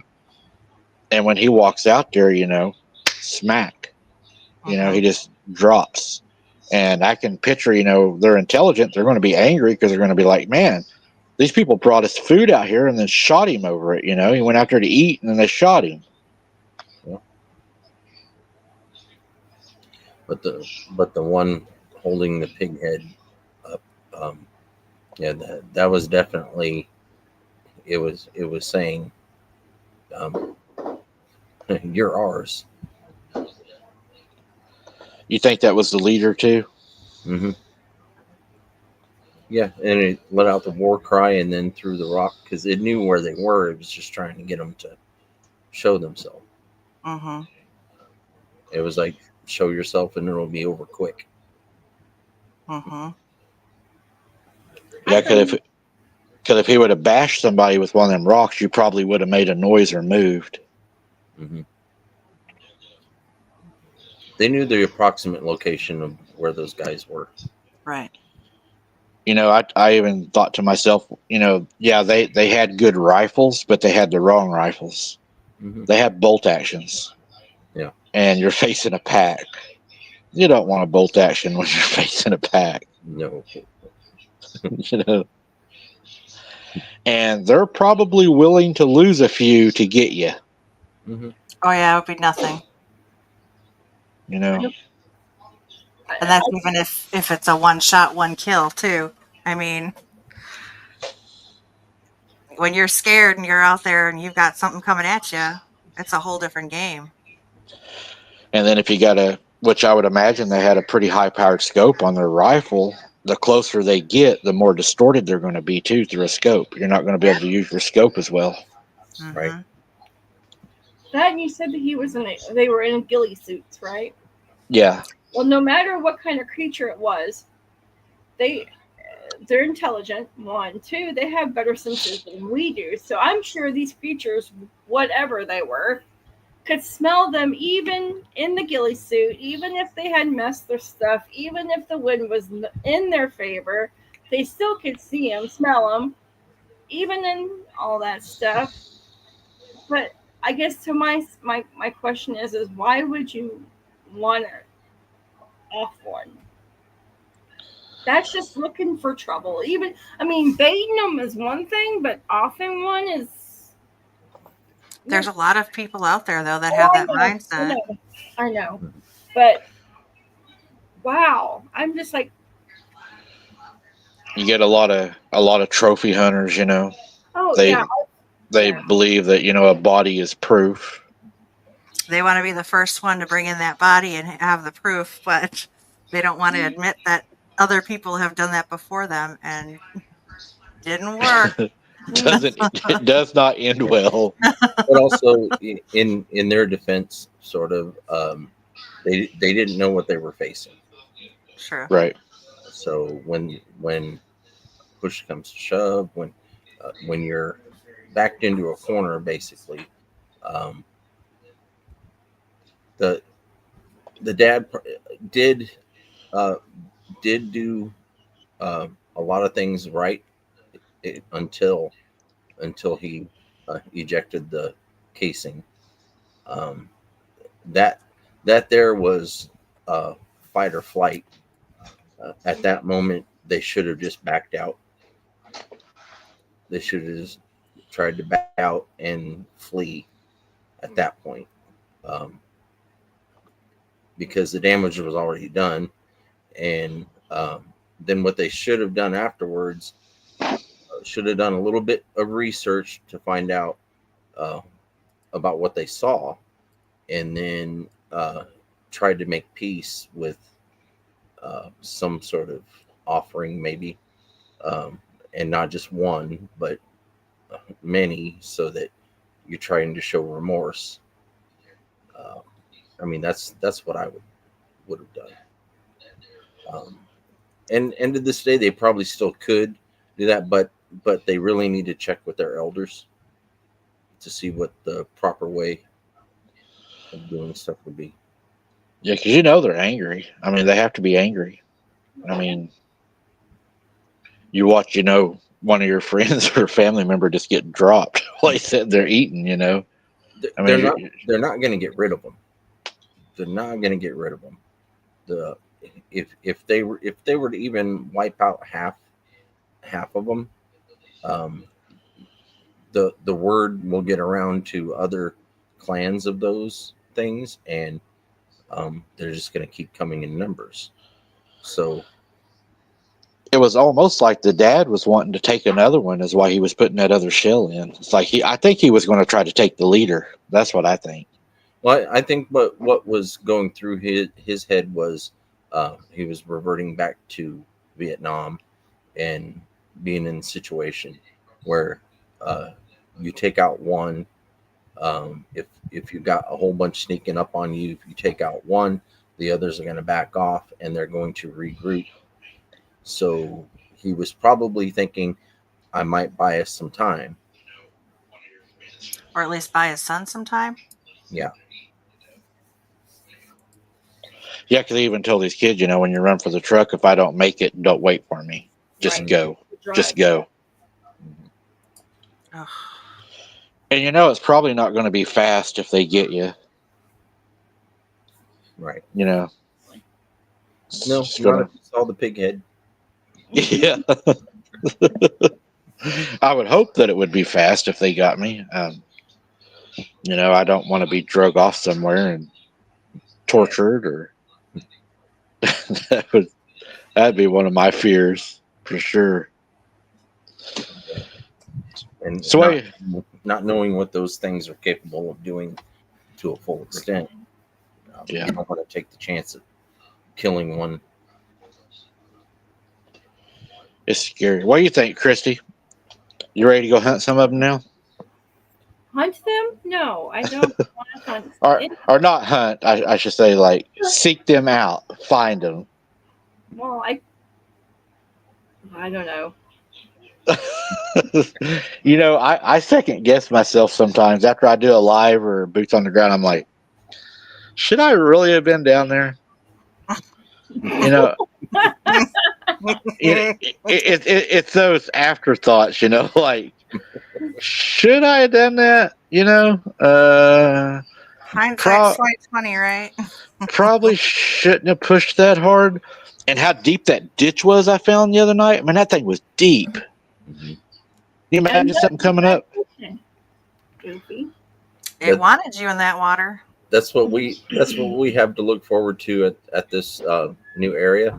The deep creeks. I mean, the sides just are so deep. The erosion of the water going through there. There's nothing but rock straight down. So there's no way to exit without going to certain exit points. Did you see what Jody said? Mhm. I'll be bringing my 338. Luba? I would imagine that has a pretty stout recoil too. I know a 30-06, you know, with 180 grain bullets, got a pretty good recoil.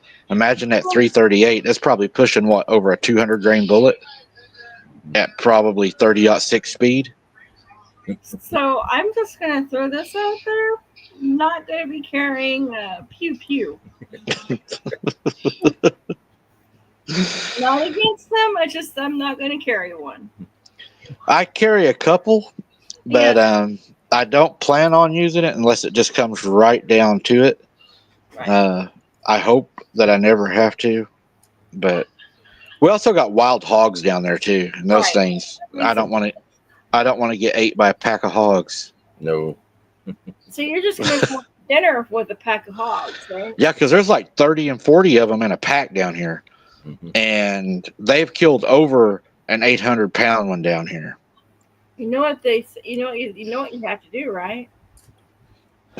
Run and pray. Well, no, you can't keep them long. Trap them. Get them. Take your gun butt and hit your buddy in the knee. Take off. Better to have it and not need it, Christy, than need it and not have it. True. I have to get it first. Yeah, I think they probably should have left well enough alone. I think that if they wanted to study them, they should have probably not baited them and just went with the sounds of what they was doing, and they probably would have got all they would have needed to get. I think the baiting was pushing it. You know, especially if they're hungry. I mean, if they haven't, you know, had a good hunt or whatever, and somebody comes down there and dumps all that. I thought it was weird though how they said he held it up over his head and like squeezed it into his mouth and then threw it. Mm-hmm. Intimidation? Yeah. I don't know. That was really crazy. Sounds like an intimidation tactic, like a war tactic. Like you said, they said they're asking for help because they don't know what to do, and they're to that point. So, just like I said, they need, if they haven't already, they need to contact their elders. If the elders don't have a solution, then they need to try contacting one of the groups of actual cryptid hunters out there. There's quite a few. Isn't that what you guys are doing? Well, we're not hunting. We don't want Bigfoot as a trophy. I don't want to be Bigfoot's trophy. And I would be a major trophy for them since, you know, that girls don't run very fast. So he'd be like, we got us a human tonight. And a good one too. Fire up the pot. You know, I don't want to be one of those that are spoken of in past tense saying, "Oh yeah, he used to have the guts for it." Yeah. Ba-dum-bum. Until they drained him. Yep. Oh my goodness. Yeah, I think there's a difference between going out, studying them, and going boots on the ground. I mean, I don't, recommend anybody do any of it because there's always the hitchhiker effect, and I don't want to tell somebody you're going to be okay to go do it because you can't never promise that. But I think that there's a difference between going out with just walking and with lights and trying to capture a video or a photo than going out in pretty much a sniper outfit with a sniper rifle, baiting it, planning on making a shot. Mm-hmm. Well, it's like when I have in the past invited viewers to go with me out in the woods. I'm like telling them, I'm not just gonna say, "Hey, show up here and I'll take you." It's it's it's question after question, uh, feeling them out to see if they know about uh, getting through situations like that. Um, Right. knowing, seeing if they know what the predators out in the woods are capable of doing. Because if they don't, then I have to say sorry. I can't take you. You know, Right. I don't want to Yeah. be I mean, responsible for somebody getting in that situation. If I invite somebody out in the woods and they've got a weapon and they pull it and shoot, and we're in a situation where it doesn't call for that, then you know um, that Exactly. that's a bad situation. Yep. or they start shooting erratically and start shooting you. Mm-hmm. Mm-hmm. And Yeah. then you're, shot in the spine and you, what does they call it? Head on a stick laying out there. You're waiting on to come up there and get you, because you can't move. I've just about got my equipment ready though from my first people that I'm going to take out. I've got my blindfolds. I've got some duct tape. So I'm.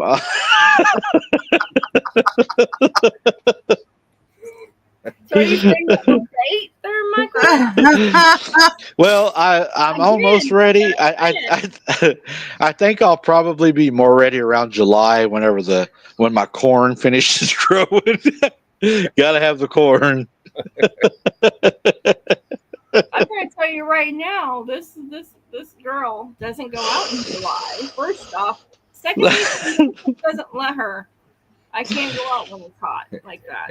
and this guy knows what it's like to go into a cornfield and not being able to find your way out.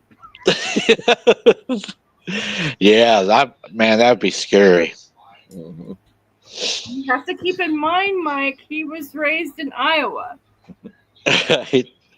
Well, I think the best time when I really enjoy hunting these things, or I guess not really hunting, but looking for them, is October.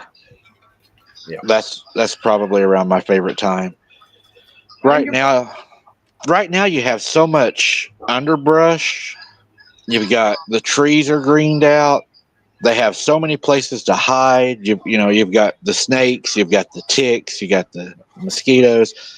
I'm not going to stop going because of it, but it's just not as pleasurable to go out there right now as it is in October, November, December. You get a lot further line of sight when the leaves are gone, and I Mm-hmm. think it gives you an opportunity probably for a distant encounter to be able to catch them maybe moving in the distance. Mm-hmm. Right now, they could lay down out there and you could walk right past them and you would never know they was there unless you stepped on them. Yeah. then they'd be ticked off at you if you stepped on them. Oh man, can you imagine stepping on one and all of a sudden you raise up because it raises up Mm-mm. Mm-mm. like that movie Silver Bullet where the guy's bat's coming up out of the fog doing this, and then it, Mm-mm. and then it then it stops and it's the werewolf with the bat doing this. Like Dawn Yeah. said, winter time is the best time in Florida to do anything out in the woods. Yep. Yeah. And then, you got to watch the hogs, the wild hogs down there, because, I mean, you run up on a pack of them laying down there. They got babies. Yeah, you're in trouble. You better be able to climb a tree or shoot really good. Yeah. That's one reason why we're not going out into that new area just yet. In the summertime. The one reason, the main reason, it's way too hot, way too humid. Right. With the thickness of that woods, it just envelops you.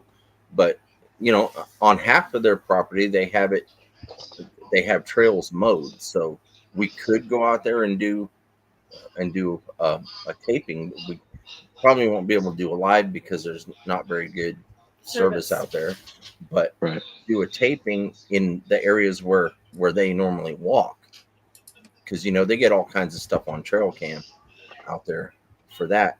But when they showed us the creeks, the creeks are pretty. Everything at the creek and beyond is untouched. Right. Since they moved there, they have not been back there because they can't access it. So the only way this lady's been able to access it was by foot, and she had to climb up one of the steep creek sides, and ended up messing up her shoulder in the process. Yeah, so she grabbed onto a tree that was rotten to pull herself up. So if we're gonna do that, if we're gonna go in that back area that is untouched, it's gonna take some climbing. It's gonna take scaling up and down cliff sides. So it's not like we can go in there. We're gonna have to take somebody that, for one thing, an expert tracker, because it's untouched area. So somebody that's gonna have to know to look for in areas that have not been walked through by a human, that's overgrown. I have to have a partner go in with me that knows how to rock climb, for one thing, using the ropes and all that. So which is not me. Just saying. I'd be on there taking pictures and being all pretty. I'm sure eventually, once I'm able to get out there enough, I'm gonna be able to find an access point. Yeah. But it's probably gonna take getting in favor with someone that lives on the other side. On the other side. Yeah. Because I think that's the only way that area is going to be accessible. So I'm sure you'll find a way. There'll be some game trails maybe open up for you too.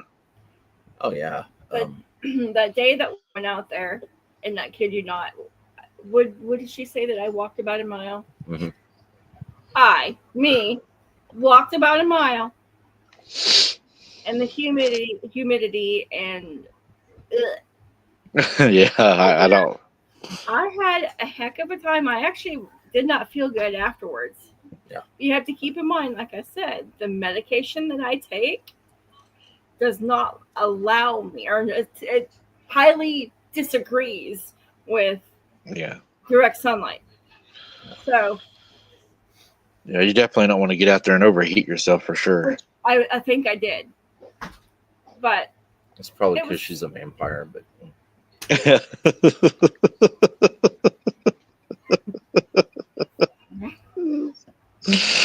she turned into a bat and fly away. Well, I've been called worse, I guess. But anyway, I have too every day. Yeah. Here.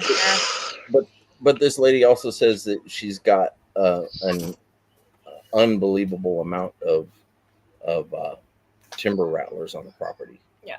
So you don't going into the untouched area at this time of year. You'll have to get in there and get on a den. Yeah, and then there's caves in one of the creeks. So That's where he really wants to go explore, is that cave. But I know Yeah. better than to stick my head into a cave in the middle of summer. Yeah. Rattlesnake grab you in the throat. Uh-huh. then he's a vampire. That'd be a bad day. Sorry. Oh, and then to top it off, we were getting ready to leave, right? And there was one of the neighbors was yelling out, "Help! Help! Something just bit me!" Oh no.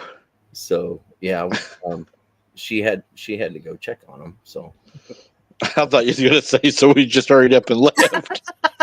well, we did. We were in the did process leave. of leaving, and because we didn't really know the area, she was like, "That's fine." She's like, "Y'all go. I got to go check on the neighbor." Well, I contact her a couple hours after, and she said, "Oh, it was just one of the neighbor's kids trying to get attention." Guy comes running out of the woods holding onto the tail of a rattlesnake attached to his ankle. But yeah, I was like, Harold's leaving. Yeah, we're out of here. We're out of here. I need a ride. like, go. Yeah. Oh Lord. Let's just say her driveway is not ideal for a minivan. Uh-oh. It's a long drive from the road. Yeah, it was. You better drive slow or you're gonna be missing a muffler. You can't even hardly drive on our county roads right now. We got chug holes all over them from the flood. Deep holes. Mm-hmm. Let's just hope your road doesn't get washed out, Mike. And I'm not saying that it's a bad juju or anything. Just be careful. We're usually pretty safe where we're at. We actually live on a hill. We're up on a hill. So, I mean, it will run down the roads like rivers, but it runs down the hill to the neighbors. No, So, I guess if it gets too bad, I can always go out there and pull the boat up here in the front yard and just unhook it and get in it. And then if it gets bad, just float off with it. Yeah. Well, okay, I'm just going to say this right now. You better watch out what you wish for. You see one of the latest episodes of Daniel Arms, his boat ended up in the creek. Yeah. On the that little pontoon boat? Yeah, on the trailer, nonetheless. Yeah, I seen that. So, better watch what you wish for. Because he thought he had it high enough where the river couldn't get it. The creek. They done a special on him about his earnings for YouTube. Oh, I guess double-digit millions a year. Mm-hmm. Have you ever met him? No, I've talked to him, but I haven't met him. He's an awesome guy. Him and his sons and daughter Emily. Yeah, DJ's amazing. So I have to meet them. Oh, you got to meet him? Yeah, at the Okie Noodling contest a couple of years ago. We went down there. I know they built a large pond, man. They built a huge pond, and then the dam broke. Did you see that? Yep. And now they have a concrete spillway. Yeah. Boy, that'd suck, wouldn't it, to have so much money you could just build you a pond and put you a concrete spillway on it? Well, that's the pond that his dad had. Yeah. And yeah, so that pond is majorly part of that channel. Ellen wants to know who is it you're talking about? What's the name? Daniel. Arms Family Homestead. Yeah, Arms Family Homestead. Yeah. Yep. That's a really good. I like to watch Eddie Family Farm. I like that show. Mm-hmm. There's another one, I can't remember the name of it, but it's The Walkers. Yep, The Walkers, and then Keeping It Dutch. I watch a lot of those. Mm-hmm. There's some good people. I actually learned a lot when I don't know if Daniel's friend still does all the gardening stuff. Oh yeah. One of the guys passed away that they always talk about. They always use his saying at the end of the show. He's a fisherman. And he the guy that like gave him his nuts or whatever, and they sold him. No, I don't think it was. That just sounded bad, but no, I don't think it was him. I believe the gentleman that he's referring to is originally from Florida. I think he lived in Florida. Who's the person they get all them nuts from? Because they sell a bunch of those. Is that who it is? Yeah, the I don't remember chocolate, I don't chocolate remember covered and white chocolate covered. I think. I don't remember the name where he gets his cons from, but they sell quite a few of them. Yeah, whenever you go and build a merch building like they built, that's better. It's their merch building is like nicer than most people's houses. Mm-hmm. Yeah, but could you imagine? One day we'll have a merch building like that, babe. One day. Yeah, all I'm selling is rubber ducks. Rubber ducks. That's what I'm going to sell. And I did pretty. Hey, I done pretty good selling those rubber ducks. I sold almost all of them. And candles, right? They're free. I send those out every month to a select winner. Oh, okay. Yeah. Sure. Sometimes when you light them, they scream or they talk. You never know which one you're going to get. Silver Bullet, which channel? You love to watch which one? Because we named like 5 of them. I think Silver Bullet watches all those. Oh, okay. Yeah, those are. I like Jimmy Houston too. Oh yeah. Yeah. He's amazing. And Uncle Ted. Sure. You don't like Ted Nugent? Sure. Merle the Bigfoot action figures. Oh, Romans. There you go, babe. Merle the Bigfoot action figures. Maybe. That sounds like fun. Maybe someday. I know. Well, Merle's already given me a couple ideas for CRJ designs. Okay. Yeah, I need to make some merch shirts, I guess. I don't know what I'm going to make yet. These boots were made for walking or something like that.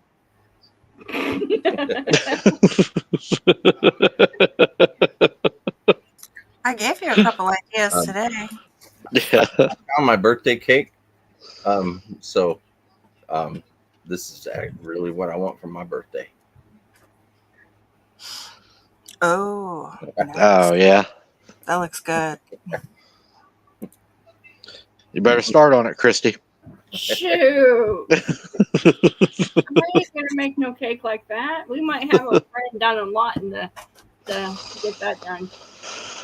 And I love cake. Silver Bullet. Jimmy Houston's awesome. I like going to what's that called? Golden Corral. Get one of those brownies and put that ice cream on it. You mentioned Golden Corral, man. You like Golden Corral? Yeah. Oh no, We love. That was my mom's favorite place to eat. So yeah, that's my mom's favorite place too. Is Golden Corral. Is there one close to you? Huh? Is there one close to you? Tulsa. Okay. That's Yeah. Nice. But at least you get full, you know. I mean, we went to a restaurant here just a little while back and, ordered just off the menu. Mm-hmm. That's a joke what they bring you for what you pay.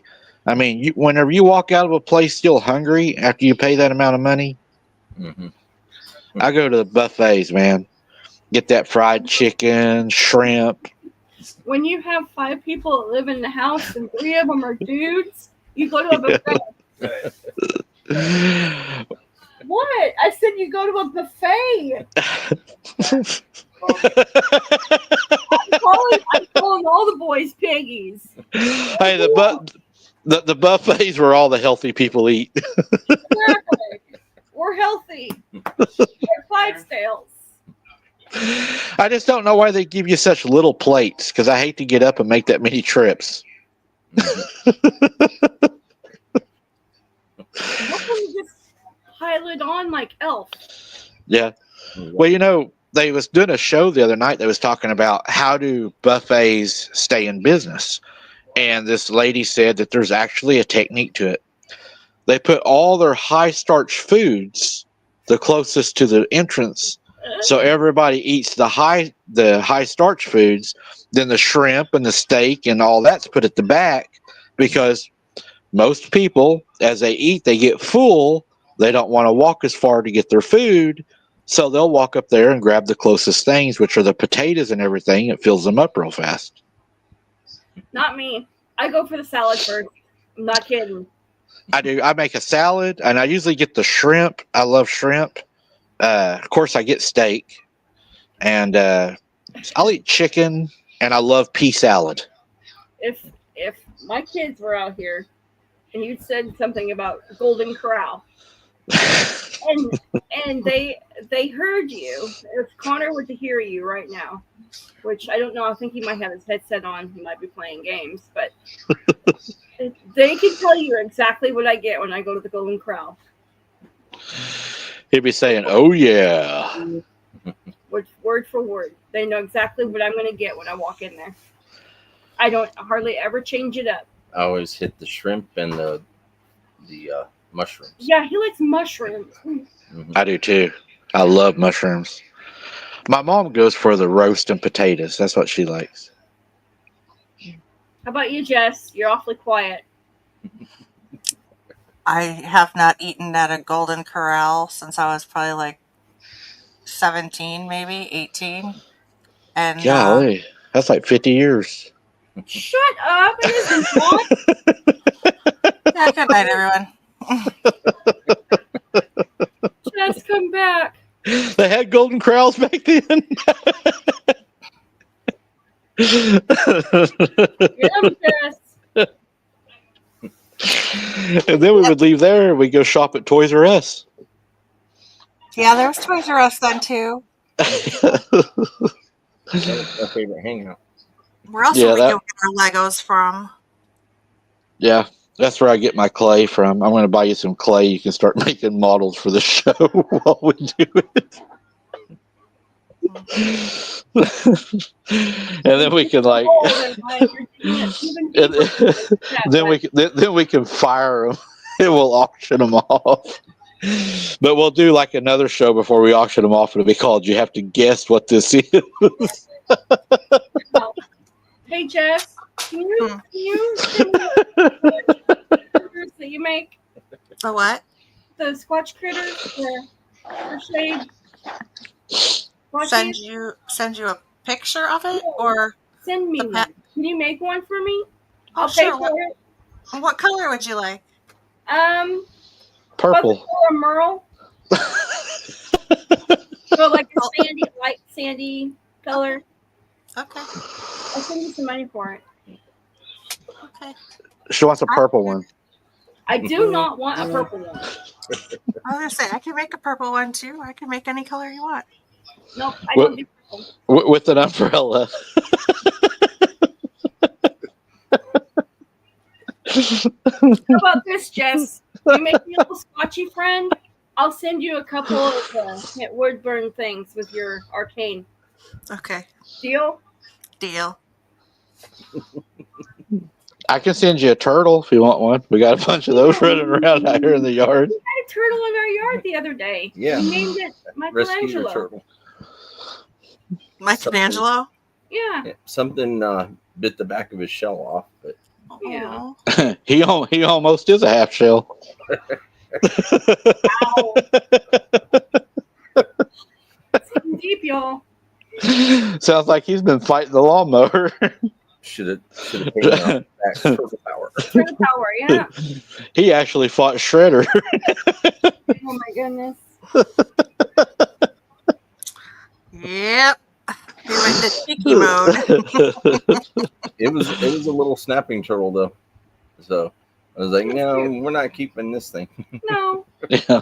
We weren't keeping it, but we wanted to make sure it was out by the trees and stuff. So I took it out there. I have bad experiences with snapping turtles. I'm not gonna go into it.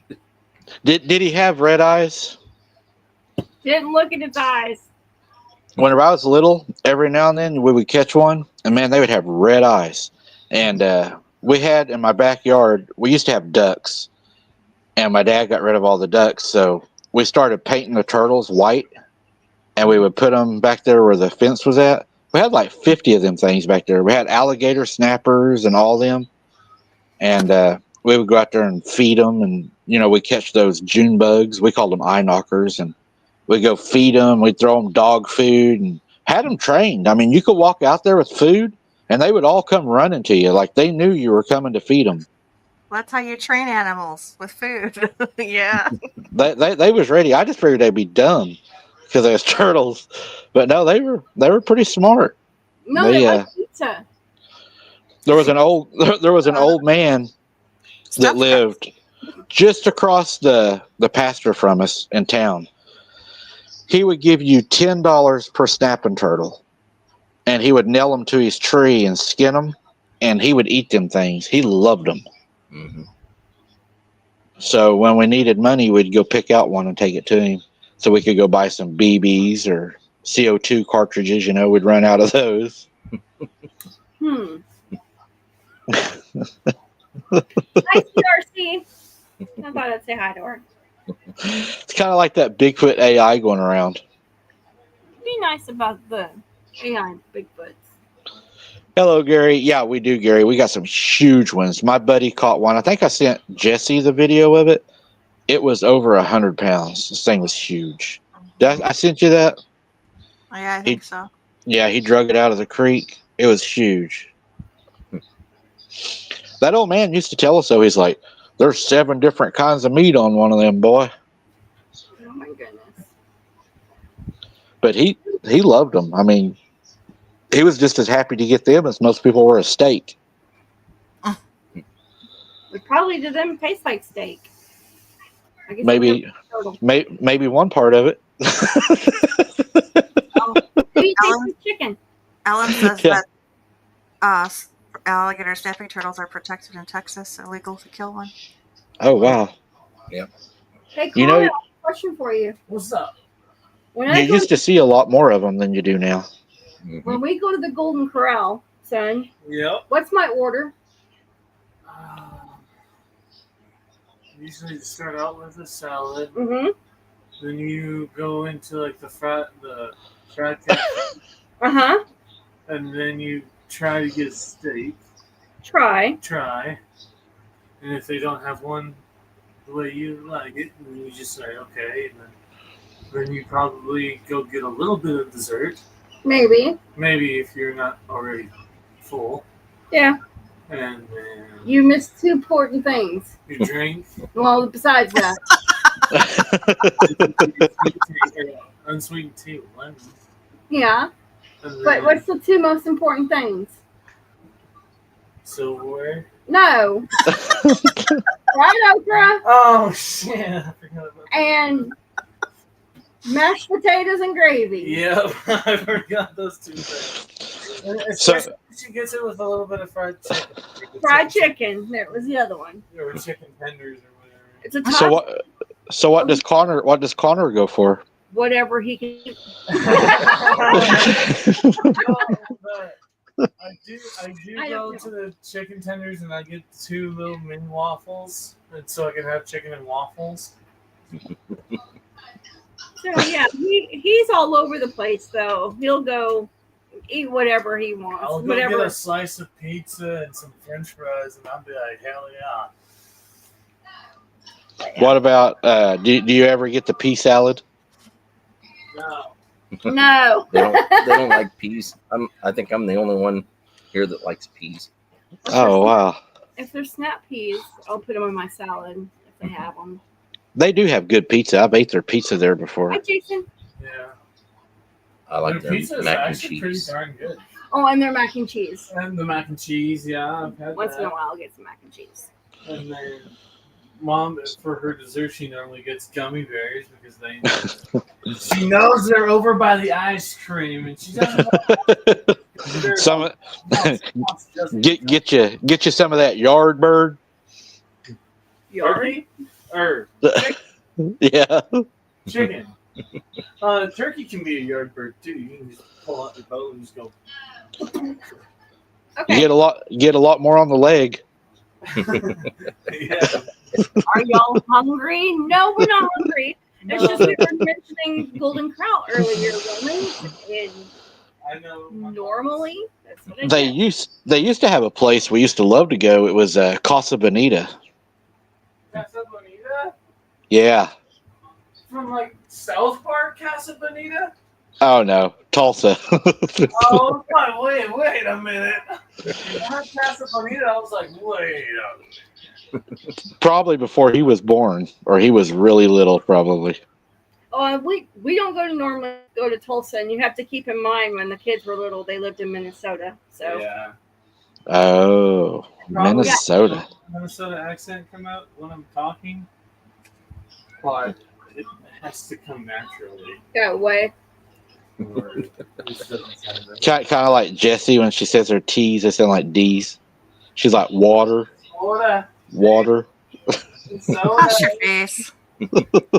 Yes. Could I get a glass of water, please? Okay. Yes, money. So it's Cuban food. That's Cuban food. Cuban food.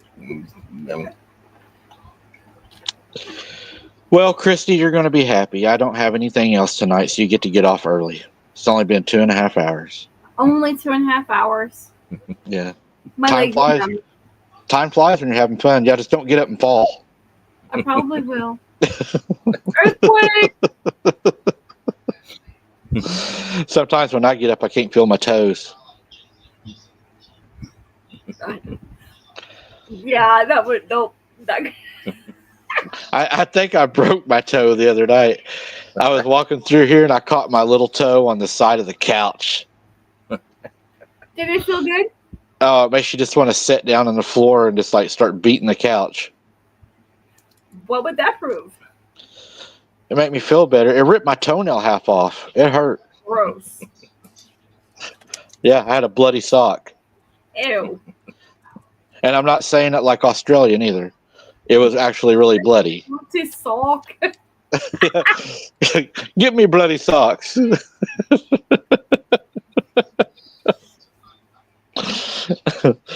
Well, Harold, tell them where to find you and what you're up to. I'm going to have to go eat me some steak now. Y'all made me hungry. Yeah, you can find me at OCST, Oklahoma Cryptids Search Team, on YouTube, Facebook, and TikTok. TikTok, it's OK Cryptids Search Team. The Facebook, we have a Facebook group. Can't find OCST, just look up me, Harold Milam, and you'll be able to find OCST. Oh, it's my turn. I forget.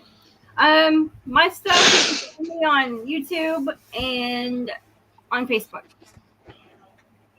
And what's the name? CRJ Design.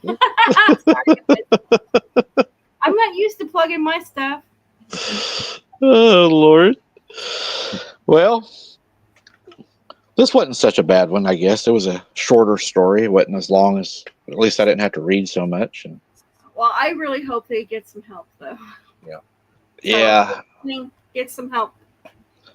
Hopefully, if they're still watching, they'll update us on what's going on, hopefully. And we'll be able to see and make sure that hopefully they can get rid of them or something, get them to go down the road. Yeah, I hope that they get in contact with their elders if they haven't already, like I said already. But if they can't, go through the Bigfoot researchers and try to find somebody that's local or close to local that can actually get a team out there to try to drive them away. If they're not going to be driven away spiritually, they can be driven away physically with the right equipment. Right. And Sharon was the lucky winner tonight. She wins a free boots on the ground. Sharon, what's one? Let me see what. I don't want to say. I think it's like Armis. Yeah. Yeah. She gets to go boots on the ground now. Oh. I don't. She said earlier. She's like, no way. But she's the winner. She's the winner tonight. I say that all the time, but yet Mike still wants me to come out. Yeah, I think y'all ought to come down and we can blast some of those sounds and make some BLTs out there. See what happens. I'll just record Connor. Oh my goodness. I think you should dress Connor up in a ghillie suit and send him out there. Mm-hmm. I thought we put him in a Bigfoot suit and then like cut the zipper off when we get him in it. Wow.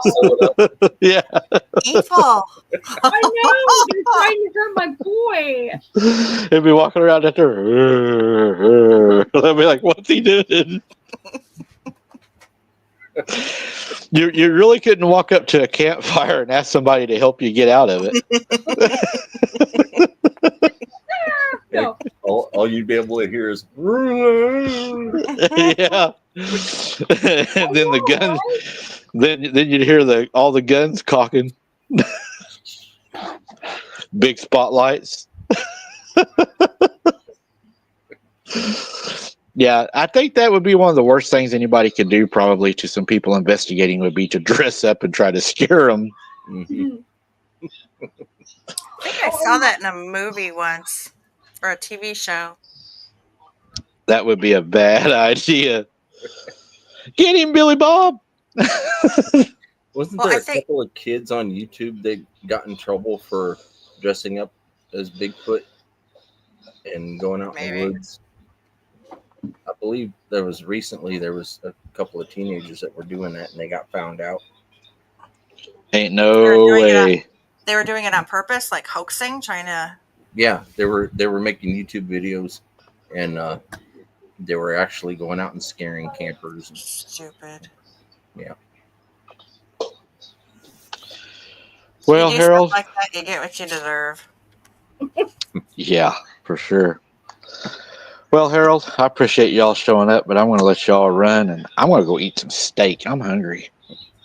All right, yeah, we had a good time as always. Oh, yeah. We will definitely do it again, and we'll try to keep Jesse from talking too much. Maybe we can get through the story a little faster. Yep.